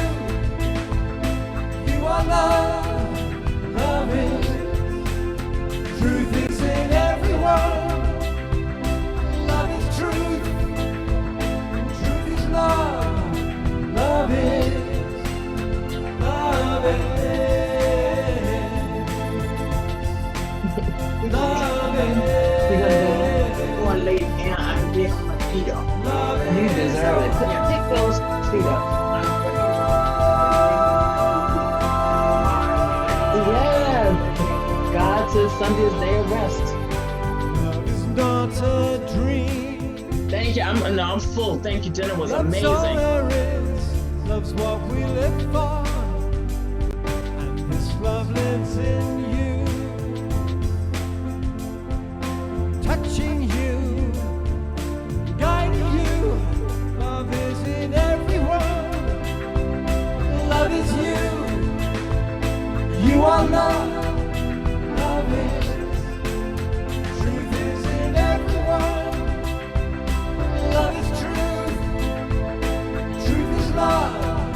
Love is. Love is.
Let's all twinkle our beautiful brother, Omashar. I love that song. I'm so grateful, Omashar, for your presence on every show. You really make the awakening world happen. You really do. Thank you. Thank you so much for that accolade, Scott. I appreciate it. I feel honored and privileged to be here with us all. We're amazingly awakening in real time, and each week we just get closer and more shiny, and it's just a beautiful service. Thank you. My pleasure. And hey, everybody, all sorts of things happening at Omashar.com. His website, his name, OMASAR.com, Omashar.com. And we always encourage you his music by going to Bandcamp. They're the most generous at getting some of that to Omashar. So please buy his album, support. We are so grateful to have him. Every show, always here. You can always on Omashar being with us, which I tell you, to have a co-pilot, Omashar really means the world to me. Thank you so much. It's amazing. Actually, being a co-pilot, it's funny. You wonder, co-pilots don't really do anything, but sometimes we're flying by the seat of our pants, and technically, and it really just helps having like not training wheels, but those things that just help even things out. So yeah. Oh, thank you so much. So we'll be back with 2 more songs. We're very blessed tonight. So we got a lot tonight. We're about halfway through the show. Have a KES group healing tonight. Linda McCabe will be providing that. So grab a cup of tea, get ready, because we've got some wonderful presenters. And to introduce the next, there she is, Tanjila. Hello, everyone. Omashar, beautiful song. I love that song that you do. Thank you so much. Amazing. And we love you and love your music. And we're blessed to just have you, be a part of this awakening experience, all of us together. Yeah, it makes me so happy to be here. Thank you, Tanjila. Thank you. And I am now very excited to introduce my dear friend, shamanic priestess, Deva Sophia Grace. Deva is a high priestess of Way of the Sacred and a master spiritual growth teacher. As a channel, she brings forth the divine feminine into physical form. She is a multidimensional intuitive healer and seer, a Reiki master, axiotonal practitioner, and an access consciousness facilitator. She guides her clients to healing, self-empowerment, balance, and realignment. And she helps them access the multidimensional parts of themselves through shamanic journey, high vibrational sound healing, and light language. She's the published author of Awakened Priestess and the creator of an accompanying CD. And she writes and performs conscious music and lyrics for Way of the Sacred. And she leads retreats, workshops, and programs designed to teach the sacred ways of many different cultures and how we can incorporate these ancient traditions into our own spiritual practices. And she is an amazing teacher, spiritual healer, guide, and a dear friend of mine. Deva and I have done many ceremonies and programs together here in Sedona. And it's always an honor and a privilege to be working with you. And, also I have experienced, many of my past lives as, as a divine feminine in other incarnations through Deva's shamanic journey. And it's been a very powerful experience for me to be able to connect with those parts of myself. So thank you for being here, Deva. Thank you, Tanjila. Thank you, Scott. It's a great honor to be here. Thank you so much for having me today. And we want to ask you, what does it mean to truly be a goddess? Well, I was listening to everyone today, and it's interesting to be one of the last ones, I guess. I don't know. Am I one of the last ones to go? Well, it's a few more. Steven's next. but I listened to a lot of, and I resonate a lot with what everyone was saying. And I was like, well, what am I going to talk about? It's like, okay, Divine Mother, you come through and you talk through me, because I don't want my ego to get in the way about what I think is right and what I think is wrong. And I started to remember, it was a few months back. So when I did the Soul Search Yeah, I the was Scottsdale yeah, event. I was part of the SoulSearch Scottsdale event. And right before that, Divine Mother came to me and told me to take down all my goddess statues. And that it's no longer seeking the goddess without in any form. It's really now to come in and to remember. And I remember the one woman who was speaking, what was her name? She was speaking a lot about this. But anyway, I'll just speak my own way. So, but it's about now is the time for us to no longer give our power away to those who were multidimensional beings who were leading us. But now it's time for us to come within and to really remember who we are on a deepest level, on the most profound level. Like I think about, it's going to sound corny, but it's a really good instructional video, I think, is The Matrix. You know, and how Neo remembered who he was, and how he went from this very mundane person to being this superhero. And this is really who we are. We were born as gods and goddesses.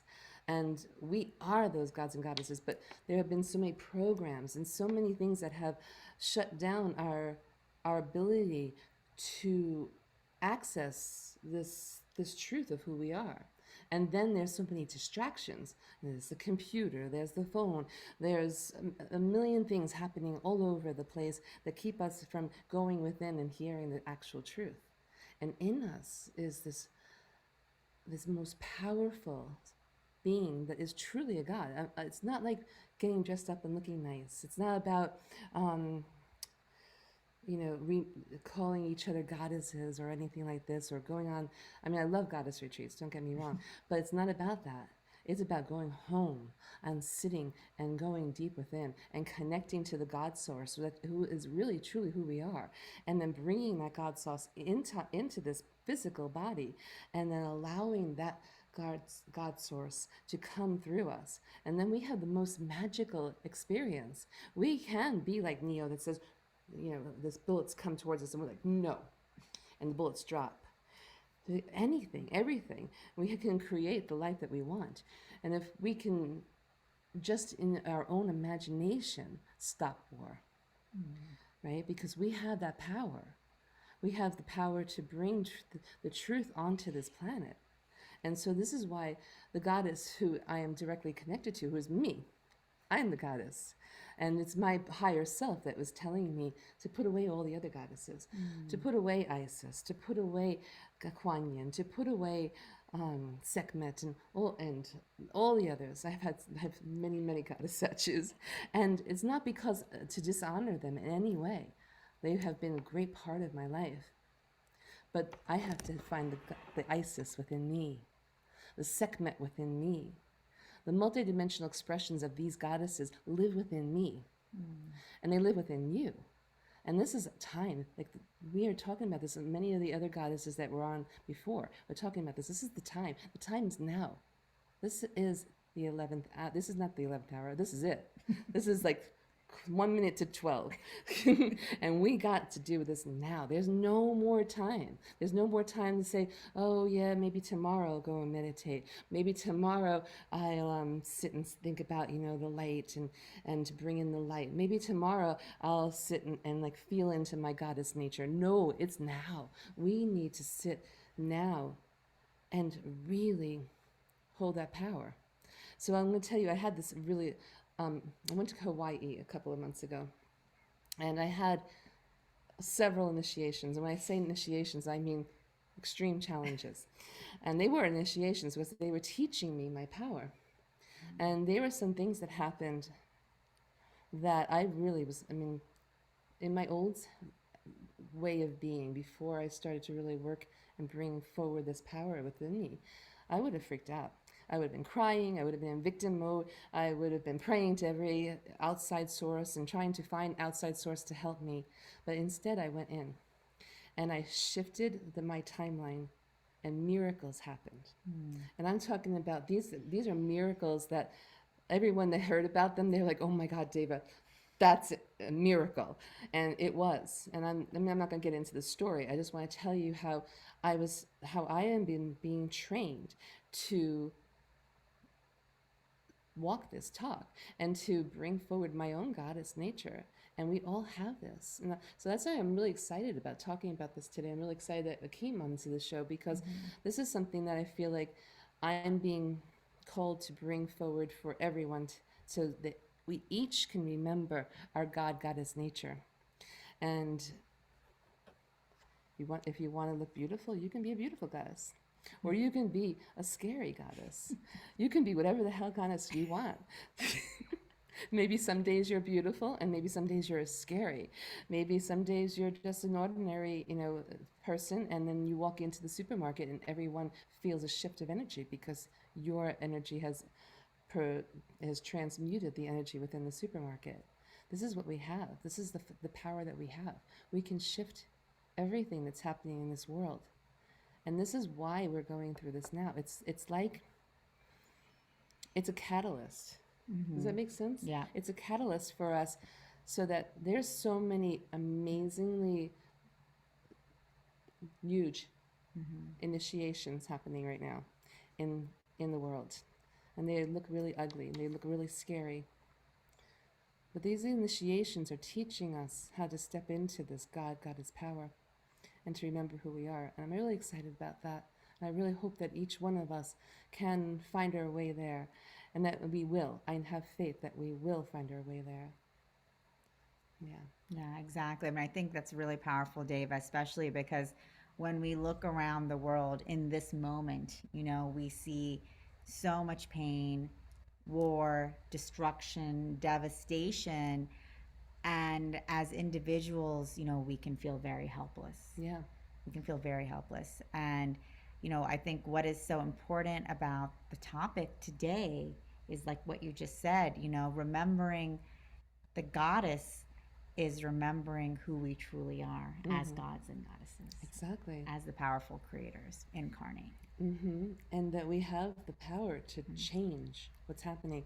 As an individual, a mortal individual in our little ego self, that we were born into this paradigm, in this program. We can't do anything. Yeah. We can't go to Israel and stand in the middle of the field and say stop. We can't stop the dis-ease and the suffering, but as a god and goddess, we can. Exactly. And we don't even have to go there. Yeah. We can just, from our living room, we can say, nope, this is not the way it is. I'm changing it right now. And my word is the word of God. Yeah. And we have that energy, and we have that power. And the more that each one of us knows, embraces, and embodies that power, we then shift and transform and transmute and raise the consciousness. And it's a very exciting time. Yeah. Because we have been living, I don't know how many thousands of years, or in this dumbed down place that we forgot, and been living in a paradigm of really like slavery and following the authorities, right? Authorities, wherever those are, and listening to and letting them tell us how to live. And a lot of people have just lived in suffering. Even if you have, it doesn't matter if you're poor or you're rich. We see that the many celebrities that are very rich, they're suffering, right? Some of them kill themselves. Some of them are in deep depression. Some of them drink themselves to death or take drugs because they're so unhappy. This has not been a happy place, because we have not been living in our truth. We haven't living in our true nature. We haven't remembered who we are. And as we remember who we are, this bliss, this state of bliss, will be the constant experience of who we are. And that's how we start doing it. I'm glad I got to that, because I want to tell you how we start doing this. In the way we become the gods and goddesses that we are, the way that we remember is that we have to raise our vibration to that state of bliss. We can't go into fear. We cannot allow ourselves to go into fear, just like I didn't go into fear when I had these initiations in Maui and in Kauai. I didn't allow myself to go there. I stayed in the highest frequency, and I kept bringing in what I wanted to happen and not concentrating on what I didn't want to happen. And this is what we all need to do right now, is we need to step into this high vibrational state. How do we get there? For me, I love singing, right? And I love singing mantras and singing my light language, bringing in that light language so that I'm embodying the light codes. For me, this uplifts me. Being out in the land in Sedona and also leading people to find their own power. This is how I get into that high vibrational space. So you have to find how you get into that high vibrational space and maintain it as much as possible. And each day you get a little bit more, a little bit more, a little bit more, because it's when we get into this high vibrational state is when we get lifted up. That's how we get into the higher dimensions. We already exist there. We just, in our mortal human mind, we don't know how to get there. We don't know how to perceive it. But when we allow ourselves to go into these higher vibrations, all of a sudden the scales, the veils fall away, and we are able to perceive that higher realms. And then we can perceive how we can overcome and bring forth things that we want to see. Does that make sense? Yeah, and it's powerful work. We do it for ourselves as individuals, and we do it for our community, and we do it for the planet. Yeah, exactly. And for the universe and the multiverse. Yes, and everything, anything that exists, because we are one. So if I do it for me, I do it for the entire collective. You do it for you do it for the entire collective. We are one, and we are sounding, cliche again, but we are the ones that we have been waiting for, and it's time now. Yeah. Thank you, Deva. And Dr. Laura was asking, what is an axiotonal healer? Oh, okay. Wow. Okay. We don't have to go into too detail. I'm going to just say that it's a multidimensional healing, and that it brings down the Christ consciousness into that person that you're working on, so that they can fully empower their own Christ consciousness. Yeah, that's like energetic acupuncture. That sounds pretty cool. Yeah. I want to read a few comments that have come in, because we haven't had a chance to do that tonight very much. Dr. Laura, who actually just asked that question, writes, "This beautiful Deva is speaking the truth. I welcome all of you beautiful people to go spiritually to the Middle East. Bring your light, love, and healing to that situation. Even imagine walking through the streets of Gaza as spiritual beings, sharing your love, healing, and peace. This can shift the energy." Yeah. I just got those truth chills when you read that. Ooh, it's going all through my body. Definitely. And that was a part of our 1000 Goddesses ceremony today that we did.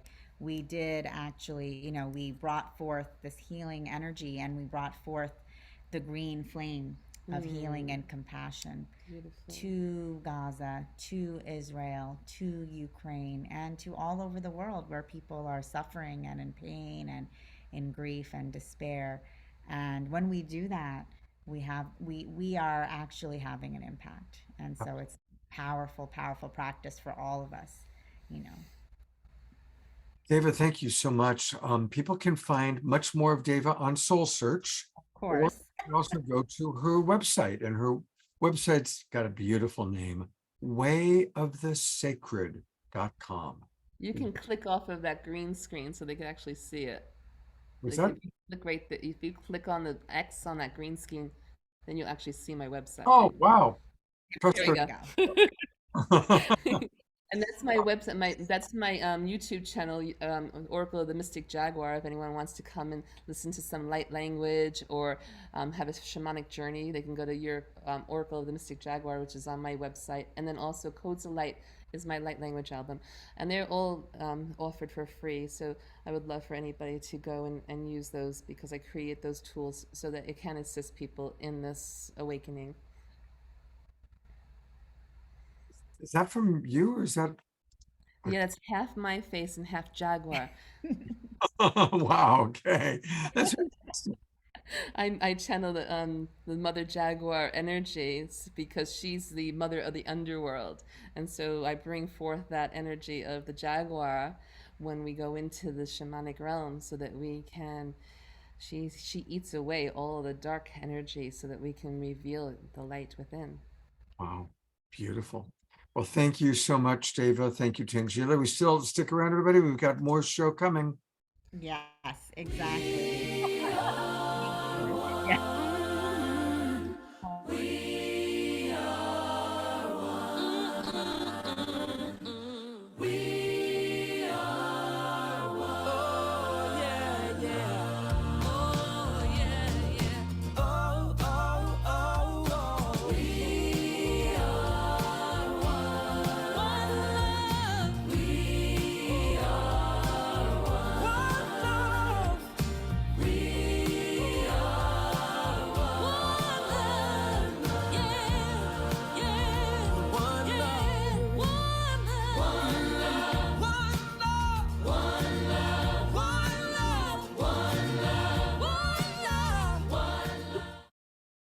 We are one love. What a beautiful show. Again, I tell you, every show is so powerful.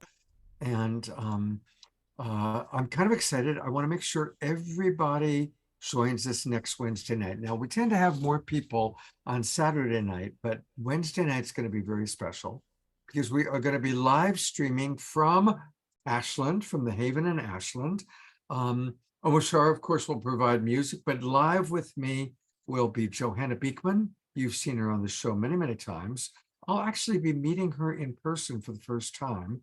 She's going to be in Ashland for a special satsang with the Twin Ray. And for those of you who have experienced our previous satsangs, we did one with Kristen Hoffman, we did one with Gary Malkin, now we're doing one with Johanna. It's this beautiful interweaving of music and wisdom. So definitely join us Wednesday night. It's going to be really, really special. And one more time, I just want to encourage anybody who's watching on Facebook or on Conscious Awakening Network or Humanities Team, come join the Global Peace Tribe. We want you to come be part of us. There's the Twin Ray again. So go to globalpeacetribe.com, learn about all the different shows and posts, also get access to all of our previous shows and register for the new season. Go to Global Peace Tribe, register for the new season. And you'll get the Zoom room links. You can still come on in and be in the Zoom room tonight in time for our final presenters, for a couple more Omoshar songs, and for the KES group healing that's going to come up. So come join the tribe. It's an amazing community of people. Also, when you join, you'll be getting special discounts from all the different people that are on our show, and an email letting you know about past shows, how to watch the past shows, and what we've got coming up. So come join the Global Peace Tribe. And then you get to spend more time with people like Tanjila and Steven. Hello, Steven. Hello, good evening. We met briefly, you might not remember me, but when you hosted the Illuminate Film Festival That's event. correct. Yes, you were here for that event. Yep. That was really fun, and I got a chance to be in your beautiful studio. It's amazing what you've created. Yeah, thank you. Yeah, it's a great place. It took me a long time to get here, but it's like, here I am, I've done it. It's like joining all the dots together, all the experiences here, and the good, the bad, the ugly, and honoring all my gifts. 25 years fashion photographer, music producer, professional DJ, self-empowerment coach, workshop facilitator, artist, comedian, and just general nice guy around town. You know, it's like, here it is. Come on in, goddesses, and enjoy it. So tell us about your history and your story. It's very long. Well, should I give an intro before we get started? Yeah, let's have an intro. Yes. Let me do an intro. So this is Steven Henderson. We're welcoming you to the show today. Steven is a very accomplished fashion photographer. He used to do high fashion photography with all of the top models like Kate Moss and Claudia Schiffer in London. And also, you know, for all of the big brands like Louis Vuitton. And so he really had this high-flying fashion photographer lifestyle. And I won't go into it too much because I'll let him speak a little bit about his journey. But, you know, he had, you know, several, you know, awakening experiences that really led him to a spiritual path. a spiritual journey for self-awakening and self-discovery that eventually brought him to Sedona. And he is now here, the owner and purveyor of the beautiful Metamorphosis Photography Lounge. And basically, what Steven does here is he provides a space with all of these beautiful goddess ball gowns, like you can see the one behind me, and goddess wear, so that women can come here and find the expression of the goddess within. And Steven's focus is to expose and capture the true essence and inner spirit and beauty of his subjects, women and couples, supporting their own personal journey towards self-empowerment. And so it is a transformational and spiritual experience when you come into Steven's studio. He hosts women from around the world to come in here and step into their goddess self, whether that is, yes, Dr. Laura is saying, I'm so going to this photography studio next time in Sedona. Yes, you definitely should. It is a magical place, a powerful place. And women, as Steven will go into, have these fully transformational experiences, stepping into their warrior goddess self, their elfin priestess, their, galactic goddess, and all of the names and forms. So, Steven, welcome. Thank you for being here. Thank you for being our host tonight at the studio. Thank you for co-hosting and co-creating with me the 1000 Goddesses ceremony. And we're just beginning, girl. And then being here for our event. So, welcome, Steven. Yeah, thank you. Thank you. So getting back to the story, fashion photographer, doing very well, great clients. Then I had a windsurfing accident that actually put me in a wheelchair for 8 months with my leg elevated, and that took me on a journey completely, different direction. What ended up with 6 corrective operations over an 8-year period, and the whole time I was on morphine and opiates, which completely fried my brain. And then the psychiatrist, they put me onto Prozac at the same time I was on opiates, and that really finished me off completely, went completely suicidal. And at that point, a little spark sort of lit up within me. And the synchronicities started happening, found a holistic healer who actually really helped me wean myself off of the medication, took me to the Amazon, had lots of experience with ayahuasca. This is before it became a tourist thing, and it's like we did 3-month diet before we went there. We did all the inner work of releasing. We were there for 3 weeks before we even got into the ceremonies with the ayahuasca, but then we actually had 13 consecutive nights of ayahuasca ceremonies, which was absolutely mind-blowing. And that really sort of set me off on my journey of self-discovery, and sort of went back to the UK, got rid of all my possessions, sold my house, sadly sort of went through a divorce, 18-year marriage, but I just was like off on my own journey of self-discovery, and I sort of started traveling around the world, studying with different indigenous cultures, getting into the mysticism, getting into the magic. And that sort of eventually led me to, without intention, becoming a teacher. I sort of graduated without even sort of realizing it to become the teacher, because people were coming to me because having had that personal experience of getting myself back to a place where I could actually operate in the consensus reality from being completely out there and lost, it put me in a great position to actually seriously help people. It's not like you read a few books and you become an expert about a sort of modality. It's like, no, firsthand, I've been there, I've done it. So I was really, really sort of blessed that I could help so many people. That's when I started doing my workshops, doing online coaching, and the whole time I was still being an artist, being creative. I was actually making music, I was doing many, many things, but I was ignoring a big part of my life, which was the fashion photography, because it was a part of healing that I hadn't honored within myself.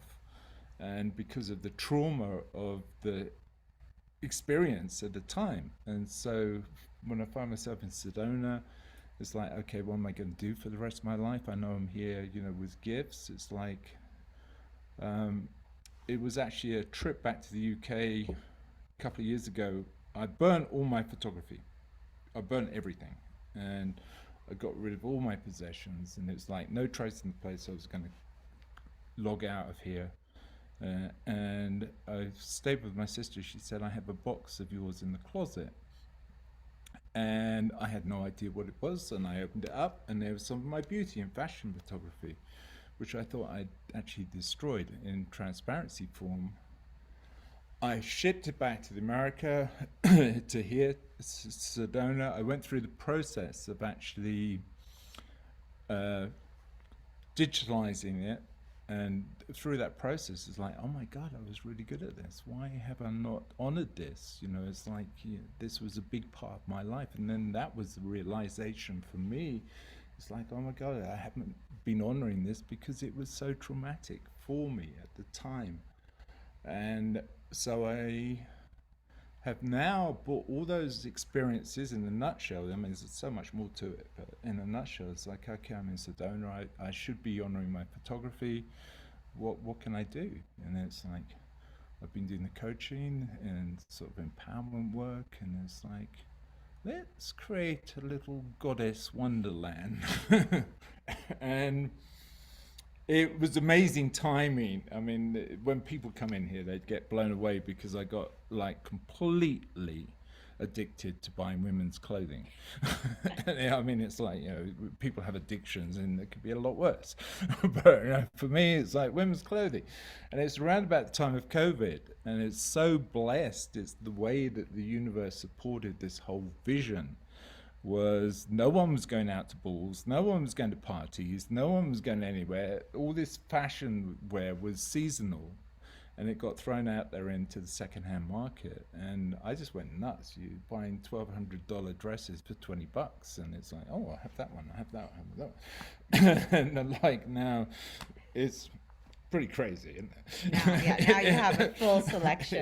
It's like Hollywood wardrobe we have here, but then it goes beyond that. So that's like the sort of accessories, but the experiences, having all the empowerment work that I've done is like, it's a whole experience in the sense that we come in with the clients, whether it be individuals or groups. We work with the goddess cards. We get into the inner psychology. Not everybody is in a perfect, or whatever a perfect body should be. And it's like that, it's helping people connect with their inner beauty. Everybody is beautiful. Everybody. We all have that essence within us. And so that's where we start the work, whether it be in a group, with a circle. Goddess cards come out, we get into the issues, the tears come out, the release comes out. And then from that point, that's where the fun begins for people. It's like, okay, so we've got into those issues. We've found those things that you're not accepting yourself. Talking about what the goddess is. Mm-hmm. What is the goddess? The goddess is the woman who has found peace within. The woman who is confident, who is not like sort of, and I think I may have mentioned in the introduction, it's like, it's sad to see so many women still today use blatant sexuality to attract attention and energy, rather than the goddess is the one who's standing in their power. They're radiating so much love and light. They don't need to attract attention. They're here to radiate because they've actually found that inner peace. They're accepting themselves regardless of what bodies they're in. They're accepting their inner beauty and they're radiating that out to the rest of the world. And so from that place, it's like, okay, how do you want to express that? You know, here we have a playground of not just beautiful dresses and sort of, it goes from you want to get the shamanic, the witchy poo on, or whatever it is, or you want to get on the warrior. Everything's here. We make headdresses. It's like it's just put on a dress and get a picture taken. It's actually, have you got some pictures you can put up? Oh, you didn't bring them for me. No, I did, but it doesn't. Oh, you did? We can go to the website. We'll go to the website. Exactly. Yeah, but I mean, you have to see it. But what actually, through the process, is what's created that the clients will walk out with their own goddess oracle card, which is a piece of art. And it's beautiful, and the takeaway of that, and if people go to the website and just look at the testimonials, it's so beautiful to be able to share something that is so empowering for so many women, is that they have a print of seeing themselves as really powerful, radiant goddess, standing in their power. You know, I have clients that have their picture by their front door, and they look at that every day when they go out into the world, and that's the energy they take out. That's how they see themselves and take themselves out into the world. Dr. Laura is asking, do you have an Amazonian warrior goddess We costume? can do it all. I have an inner Amazonian. We can do it all. We can do it all here. Absolutely. I mean, it's like there's no limits. I mean, it's crazy that, you know, there's an art room. There's, I mean, yeah. It's pretty amazing what has come together. And again, it's been supported. The vision has been completely supported. It's like just from the depth of where we can go with it. But it's not just like stand in front of the camera and have your picture taken. There's a lot of high energy. A lot of the time, the clients are dancing around like idiots. They've got no idea, like they're having their picture taken. They've got the biggest smile on their face and they're having so much fun. And the clients so far, from a 6-year-old to an 80-year-old is the client. From very, very large ladies to very, very skinny waif ladies. They all look radiant and beautiful because beauty's here. And I just create a space where they can have fun and play. And Steven, thank you for being the divine masculine, truly supporting the divine feminine and lifting and creating and helping us women to remember who we are as true goddesses. And Linda McCabe is asking, please post the name, location of this magical place. So yes, we will do it shortly. Yeah, and I say, I mean, I love hosting the groups of ladies that come into town. And you know, if you're thinking about doing it, if you bring your lady friends, and it works out really cost effective to bring a group. Individual shoots can be expensive because there's a lot of work that goes into post-production, but when you have a group, that's the best way to do it. And then they feed off of each other and they have so much fun. And so, you know, and there's good rates on that, but the website will be connected through here. And it's not just like book a shoot, it's like come into town, let's have a chat. You know, it's like I love opening up this space for all sorts of events and people to come and visit and come and try on some dresses. And it's like, yeah, it's a process, it's a complete process. So it's like it's personal, it's open to just sharing and caring. That's what we're here for. It's sharing and caring. We get to that point now, it's like, okay, what gifts do we have? Are we honoring those gifts? And if we're honoring those gifts, then, you know, let's get everybody together and have some fun, like today. Yeah. It's beautiful, opening up the space for all the ladies. And it wasn't about making money. It was like, no, we're doing this because we felt cool to do it. Exactly. And we had so many of the divine masculine come for the goddess ceremony as well. So we had an amazing group of both men and women here in celebration. So beautiful. Thank you for opening that up. You know, I love that we're kind of complete for the show with so dedicated to, and for those of you watching wanting to know how to discover more, his website is the artofbeautyphotography.com. Art of Beauty Photography.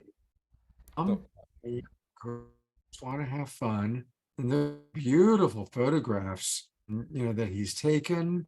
A metamorph photographic studio, and look at just what a gorgeous. Imagine that's you photograph, and I can resonate with his story about the picture of themselves as their most empowered self. This is, and we got to do another retreat. We just got to organize and make this and I love retreat groups coming into town and sort of incorporating it into whatever they're offering here. You know, it's something a little bit different, and it's very unique. And that's the thing. It's like, you know, it's important for us to honor all our gifts. You know, we have many. I was ignoring a big part of my journey, and now it feels complete. And it's literally, we bought a lottery ticket today to get our fairy princess castle as our location for the goddess. And, you know, regardless of how much money, we're going to do this regardless of the money. It's like, if we win the lottery, we're just going to do it and open up and make it free for everybody. And for those who didn't hear the website, Omashar asked us to repeat it. It's www.theartofbeautyphotography.com. And there you can connect with Steven. You can, bring your girlfriends, come here on your own goddess experience. And it's really a powerful, Scott, I just sent you a couple more photos that Steven did. I don't know if you want me to pull them up or up. You've got share screen privilege. Okay, let me see. I'm just trying to do this. 1 second. Sorry. Where? Oh, there. Let me go to Zoom. And talking about connection, it's like if you go through the website and you just want to set up a Zoom chat and just have a chat with me, I'm totally open for that. I love connecting with people, and so totally open. All right, can you guys see the photo?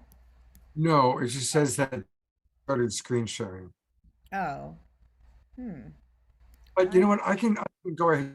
Okay, I've got his website pulled up again. Okay, no, just take the photo because he wanted to show a couple of photos Okay. of, I think, let me try again. I don't know. Let me try sharing again. I don't know why it's not working. Here. Okay. Here's some of the portraits. Oh, here we go. No, sorry. I'm just trying to get to the goddess and power. Here, can you see this one now? Yes, we can.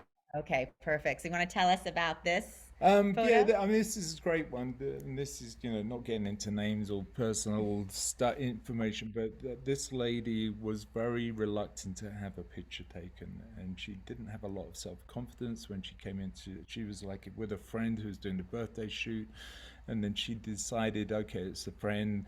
I'll do the shoot, but I don't want to see the pictures. I just do it because it's a friend. And so we sat down with the goddess cards, and she got the warrior card.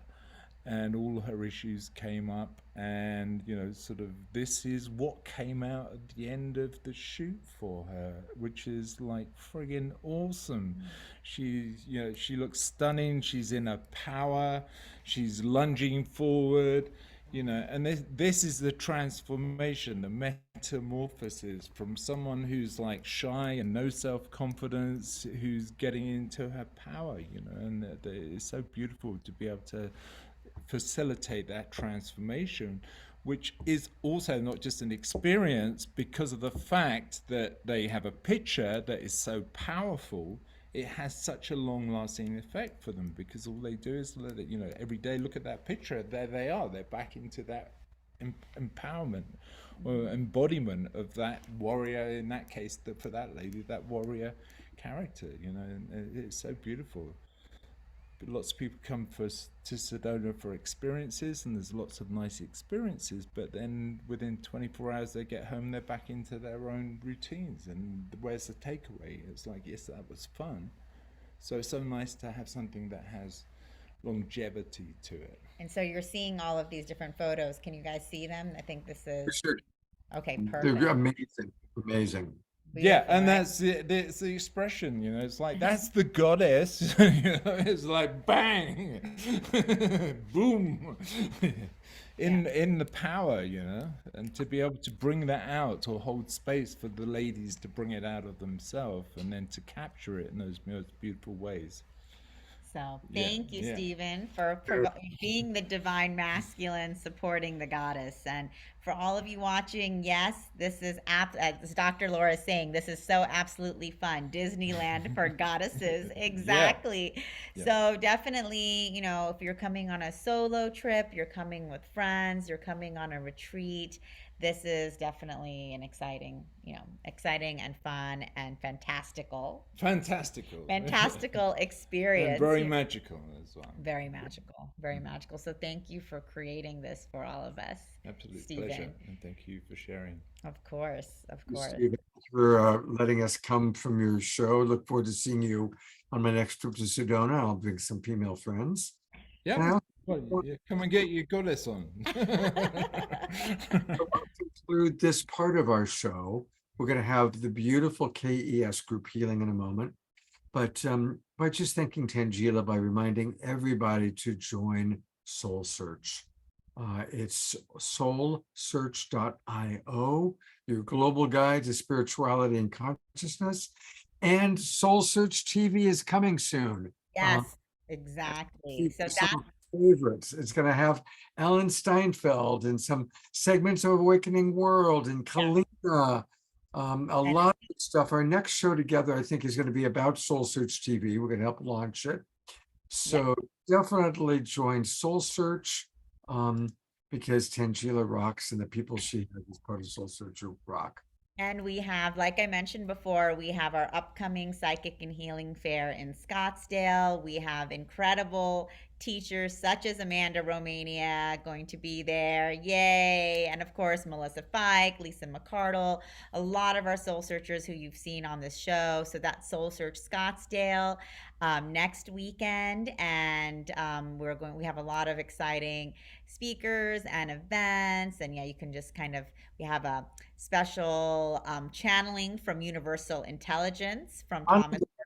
Those guys are so much fun. And they also have an upcoming show on Soul Search TV, which all of you should check out. And we have an incredible array of talks, everything from galactic technology, healing past lives in the Akashic Records, New Earth gem essence and crystal healing, using a pendulum.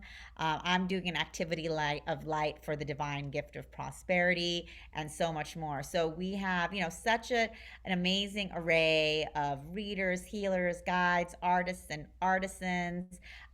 It's always free to come to the Soul Search Psychic and Healing Fair, so definitely come out. It's a fun way to spend your Halloween weekend, experiencing the supernatural. And then we have our next fair happening in Santa Clara, November 11th and 12th. So I won't be in Vegas because we have our own show that weekend, and that'll be another 2-day show. Our last show in Silicon Valley was a huge success.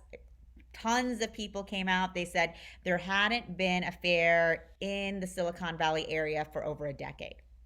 So we just had so many people coming, all walks of life, obviously a lot of tech people who, are from, at a different energy, and really appreciating the experience. And, what we really like to do is provide oh, great, Kathy, you're going to be at the Silicon Valley one. Perfect. And we love to provide an experience for anyone, wherever they are at on their spiritual journey. So whether you've been on your journey for 30 years or whether you are just beginning today, there is something for you at our fairs. People find teachers, coaches, retreats.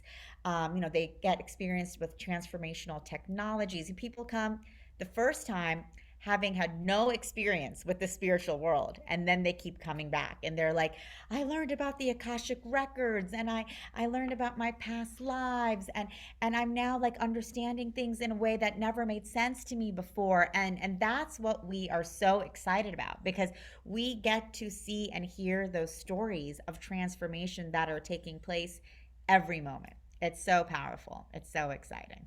Good work you're doing, Tanjila. Great work. And I see Mr. Tanjila, also known as Charlie. He'll be here. I'll bring him in because he's our divine masculine too. Come sit on the mic. Supporting the divine feminine. Hi. Hey, big Charlie. How you doing, partner? Oh, how are you, Scott? Good to see you. Thank you for taking such good care of Tanjila. I know. You're welcome. You're welcome. And Charlie is an amazing psychic. He'll be, of course, at both of the psychic fairs. So, and he'll be doing energy healing and bringing forth his own transformational practices. And then we'll be doing some things together as well. And so, Charlie, I want to ask you, what do you think a goddess is? What is a true goddess? What does it mean to be a true goddess? True goddess is to be. Well, he's married to one. I was going to say, kind of put me on the spot here. All right. No, what a true goddess would be to me is, well, in the human form, somebody that is in her power, that knows she's innocent and pure, and is not codependent, is not attached to anything, but is fully loving. And the goddess energy is what kind of guides me.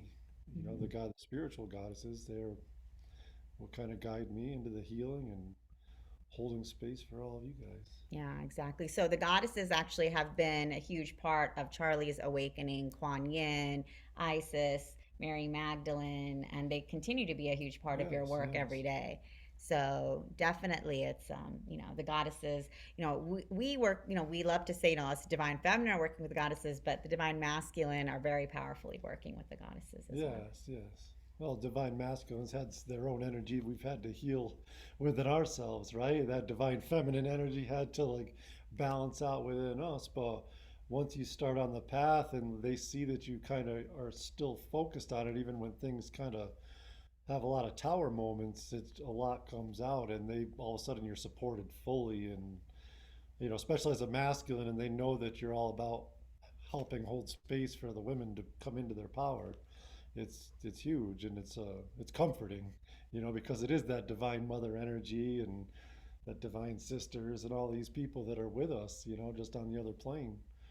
And it's very comforting and very powerful.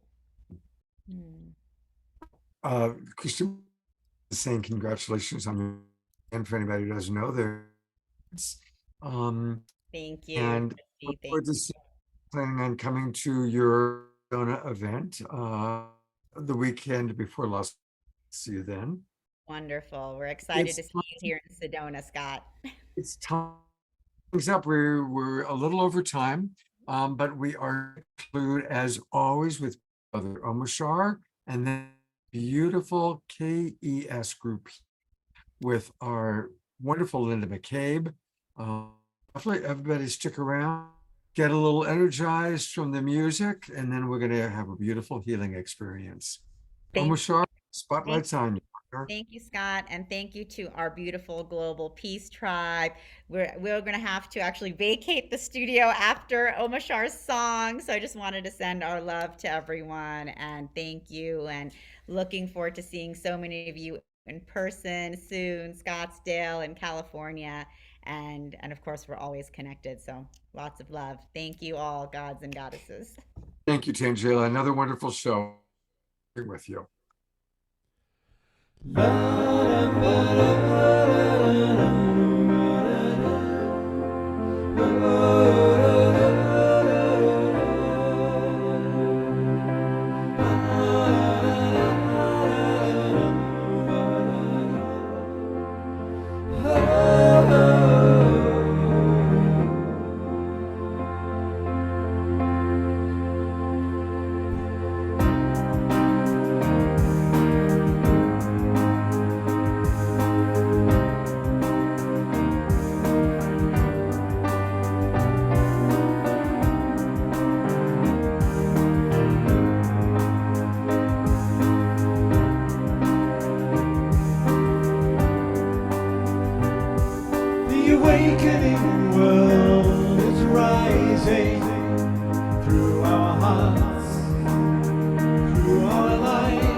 Gallery review. Let's twinkle, beloved Omashar, and see all these beautiful, beautiful souls, all these illuminated bright lights, these imaginal cells coming together to create an awakening world.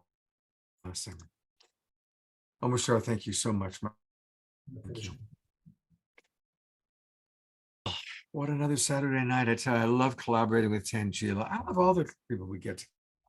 It's been coming, doing another collaboration with soon, another one with Feld, once a month with Eden on cooking something up together. So it's really a lot of fun. And of course, now every Saturday we conclude our show with powerful KES group healing experience. And we're going to be rotating the different KEs that you've met. Each is so beautiful and so unique. It has their own bringing this powerful energy tonight. We're really great. Linda McCabe. Linda, thank you for being with the whole show.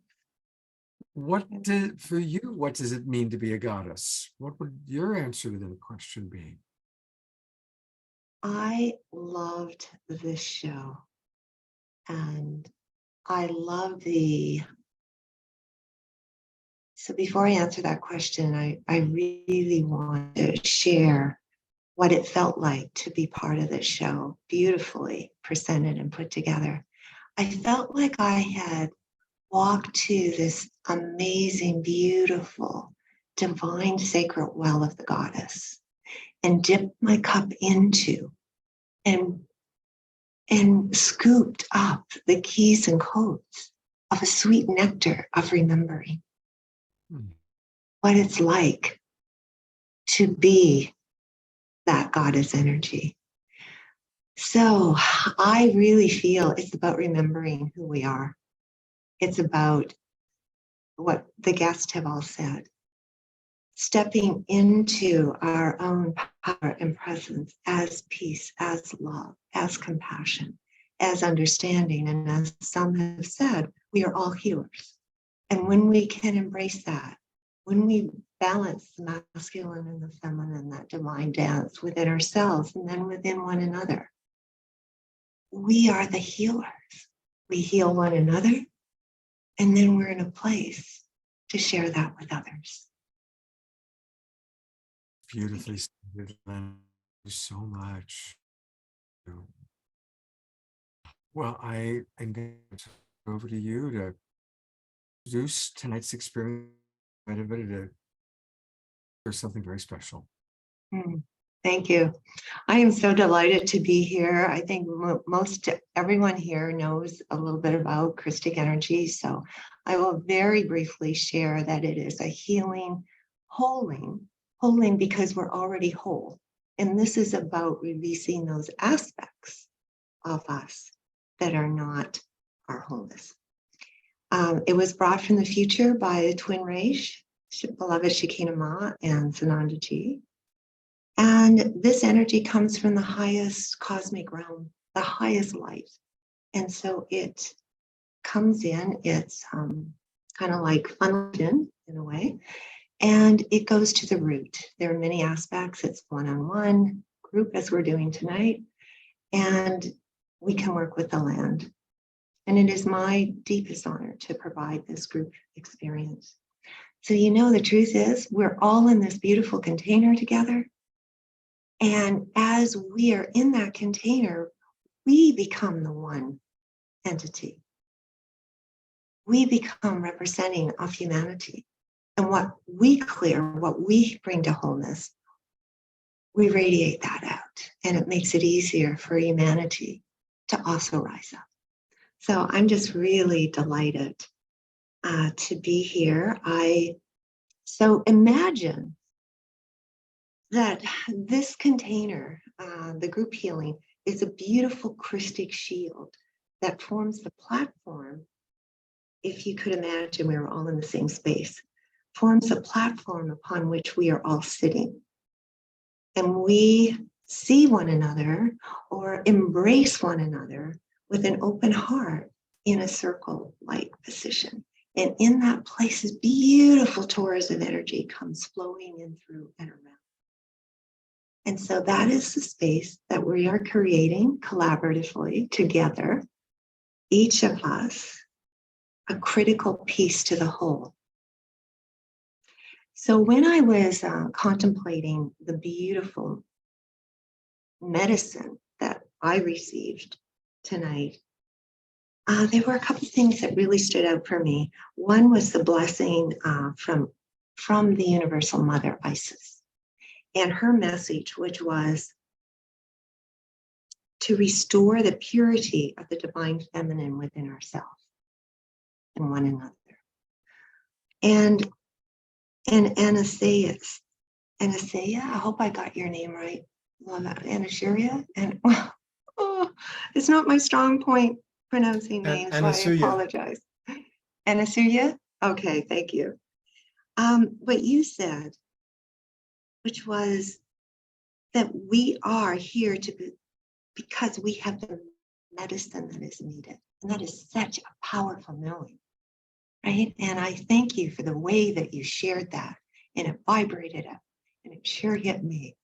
And so this place of how do we remember, how do we stand in our gifts when many of us have stood in the shadows, and me, for sure, I'm talking about myself here. So to be a goddess is to be on duty. And so as I was looking at all of this and what is a goddess and hearing what everyone had to share, then what we do in a group, we come together, and of course, all of our chakras have petals. And in a fully realized human, those petals carry all of our virtues. But as we go through life, some of them get shut down and distorted. And my teachers, Twin Ray, call those variations. And so I used my pendulum, and the variation I got was from the heart chakra. And the variation was dishonesty. And that is what we're going to clear tonight. Because how often have we been dishonest with ourselves? How often have we denied the power within ourselves? And so, with your permission, let's get started. And beloved Omashar, when I stop talking, because I'll talk a little, but then when I stop talking, if you could share some background music for me, I think it would do our community such a beautiful service. So I have set the container, and I wanted to share this statement. I ask permission from all receivers present to receive this group holding with the highest good and divine grace for all concerned. And if you could give a yes, and for all those who are listening, if you could give a yes or on the replay and listening to this, please say your yes, because when you do, you open to the magic. I thank you. And I call upon my teachers, beloved masters, Shekinah Ma and Sanandaji, to enter this healing journey and help with your power, love, light, wisdom, and consciousness, this manifestation process for an even greater shift individually, a greater shift in our movement.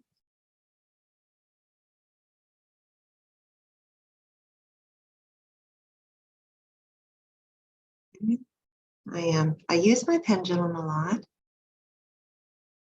and I always clear it to make sure So the container is beautifully set. And I'm going to place, if you can imagine, I'll do a little meditation to join us all, and then I'll get started. So I invite you to take a deep breath in of peace into your heart, those beautiful sacred hearts that have been so open tonight. Radiating it through your torso and breathing out any remaining heaviness that doesn't serve our session ahead. And soften. Another breath of peace into your entire torso, feeling it moving down your legs, your feet. And as you breathe out, breathing out again any further heaviness, softening the body. And another deep breath of peace and stillness, filling your entire body, this time your head, your brain, jaws, neck, shoulders, arms, hands. Softening, relaxing, grateful for the supportive chair or wherever your body is. Grateful for that support. Feeling the energy it is providing you. And with bringing your awareness up through your crown, through the atmosphere, through the portal, through our sun, the portals of the suns behind the sun to the great central sun. Experiencing, connecting with the divine Heavenly Father. That beautiful, unconditional love, the power, the presence, the wisdom, the strength, and bringing that down. That is you, bringing your knowing of who you are down through the portals of the sun, through our sun, down through the earth, to you in your crown, and allowing that energy to move through, imagining every cell in the body, filling it, remembering.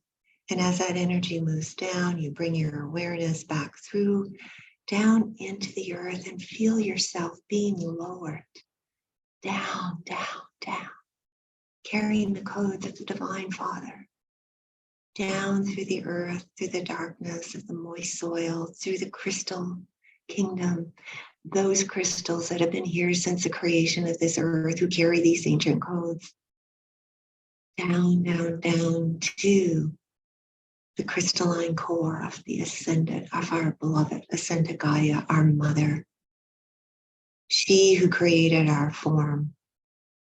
She who loves us without condition. She who nurtures and creates life and breaks it back down. And so connecting with her beautiful energy and bringing it back up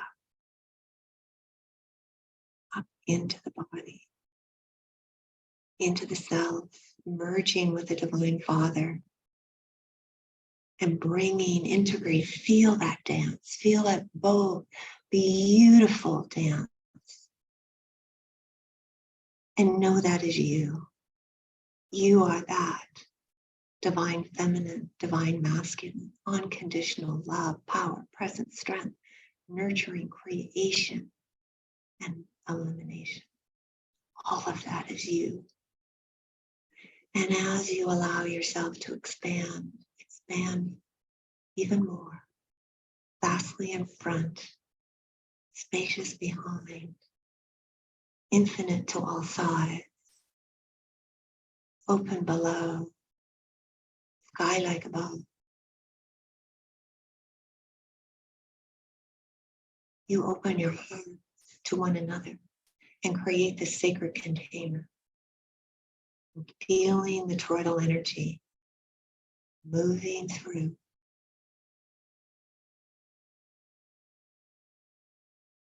I place before you cosmic clock with our hand from 1 to 12, 12 o'clock at your head, 6 o'clock at your feet. And within that clock, you're welcome to bring your attention to what is meaningful for you? What are you being drawn to? What is your soul calling you to pay attention to? And for the group experience, I will check, and I am getting 8 o'clock, which represents that aspect of our soul on its journey in the earth plane, which has forgotten its higher sense perceptions and connects with the physical. And so for us who still have those limitations, who connect more with the body than with the spirit of ourselves, for we need to embody the spirit in the body. We need both in order to actualize our truth. So that's what we'll clear.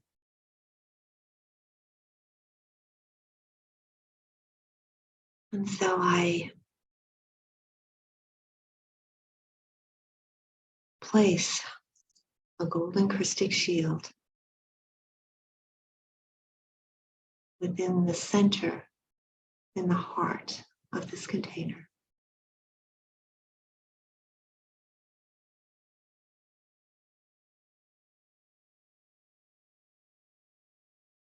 Connecting it with the cosmic clock. And as it rewinds from 8 o'clock to 12 o'clock, it will clear.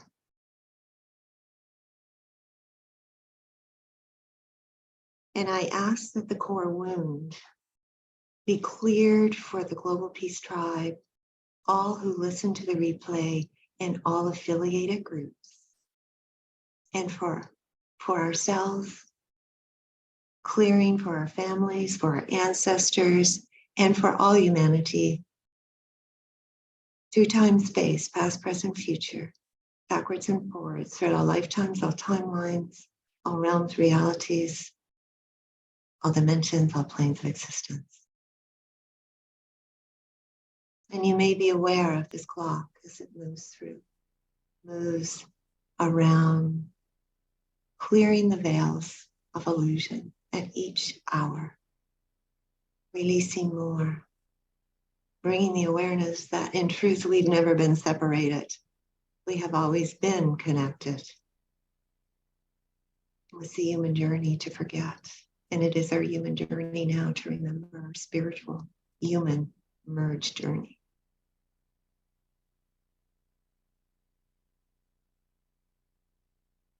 Continuing to clear.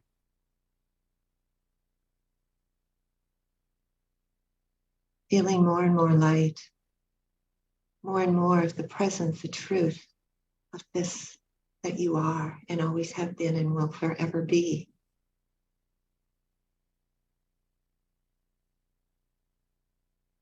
And you embody more and more.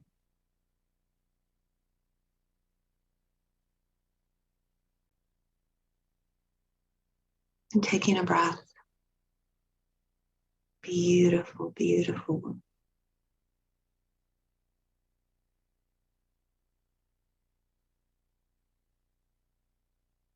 You may notice how you feel.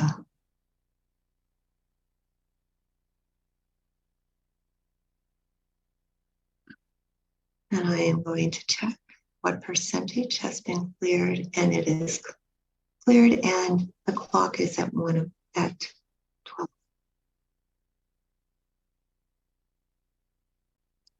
So I'm going to clear the light body and then the bioenergy field with the chakras, and I will let you know when I have completed that.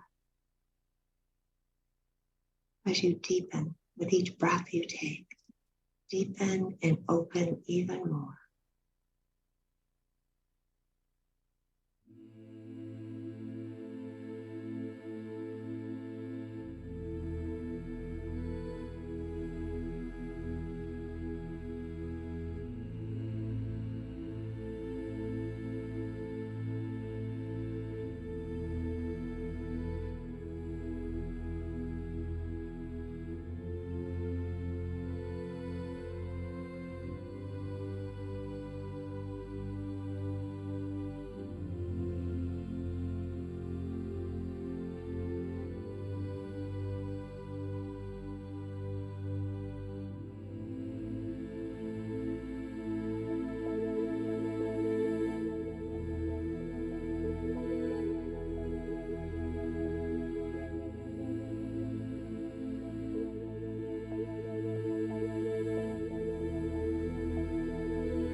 created the clearing on the light body and the bioenergy field. And I will begin to clear the variation of dishonesty. And to do that, I will be using 4 rays of light. The opal essence ray of light overlit by the ascendant Venus. The diamond ray of light, the soul body, soul plane, represented by the ascendant or overlit by the ascendant sun and moon. The ultraviolet ray of light representing the monad and overlit by ascendant Ursa Major and the Pleiades, and the golden ray of light.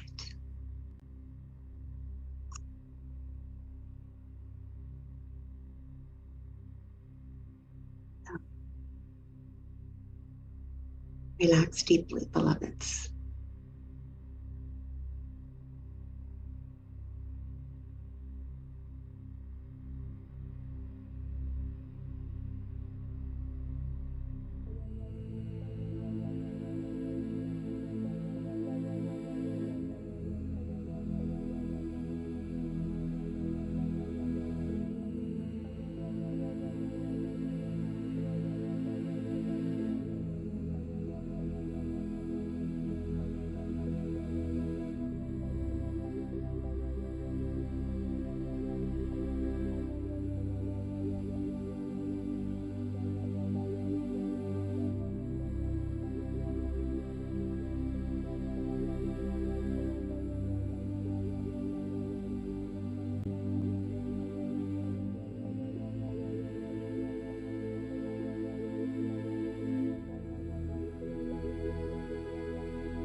I invite you to take another deep breath in. And as we begin to close, we'll close this container. I am so grateful to each and every one of you who stayed present, who've been part of this upliftment for ourselves, one another, and for the collective at large. Thank you, thank you, thank you for that. And I release this container, all the beings of light from the realms of illumined truth, our angels, angelic presence, divine, our divine guides, the ascended masters, the gods, goddesses, all who have been present. Releasing the container of light around us.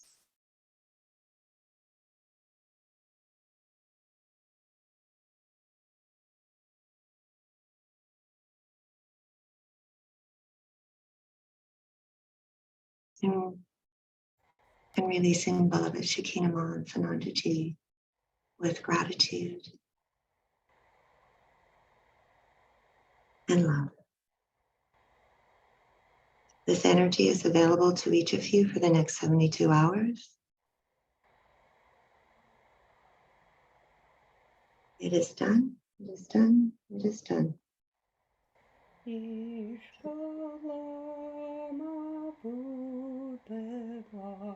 Thank you so much.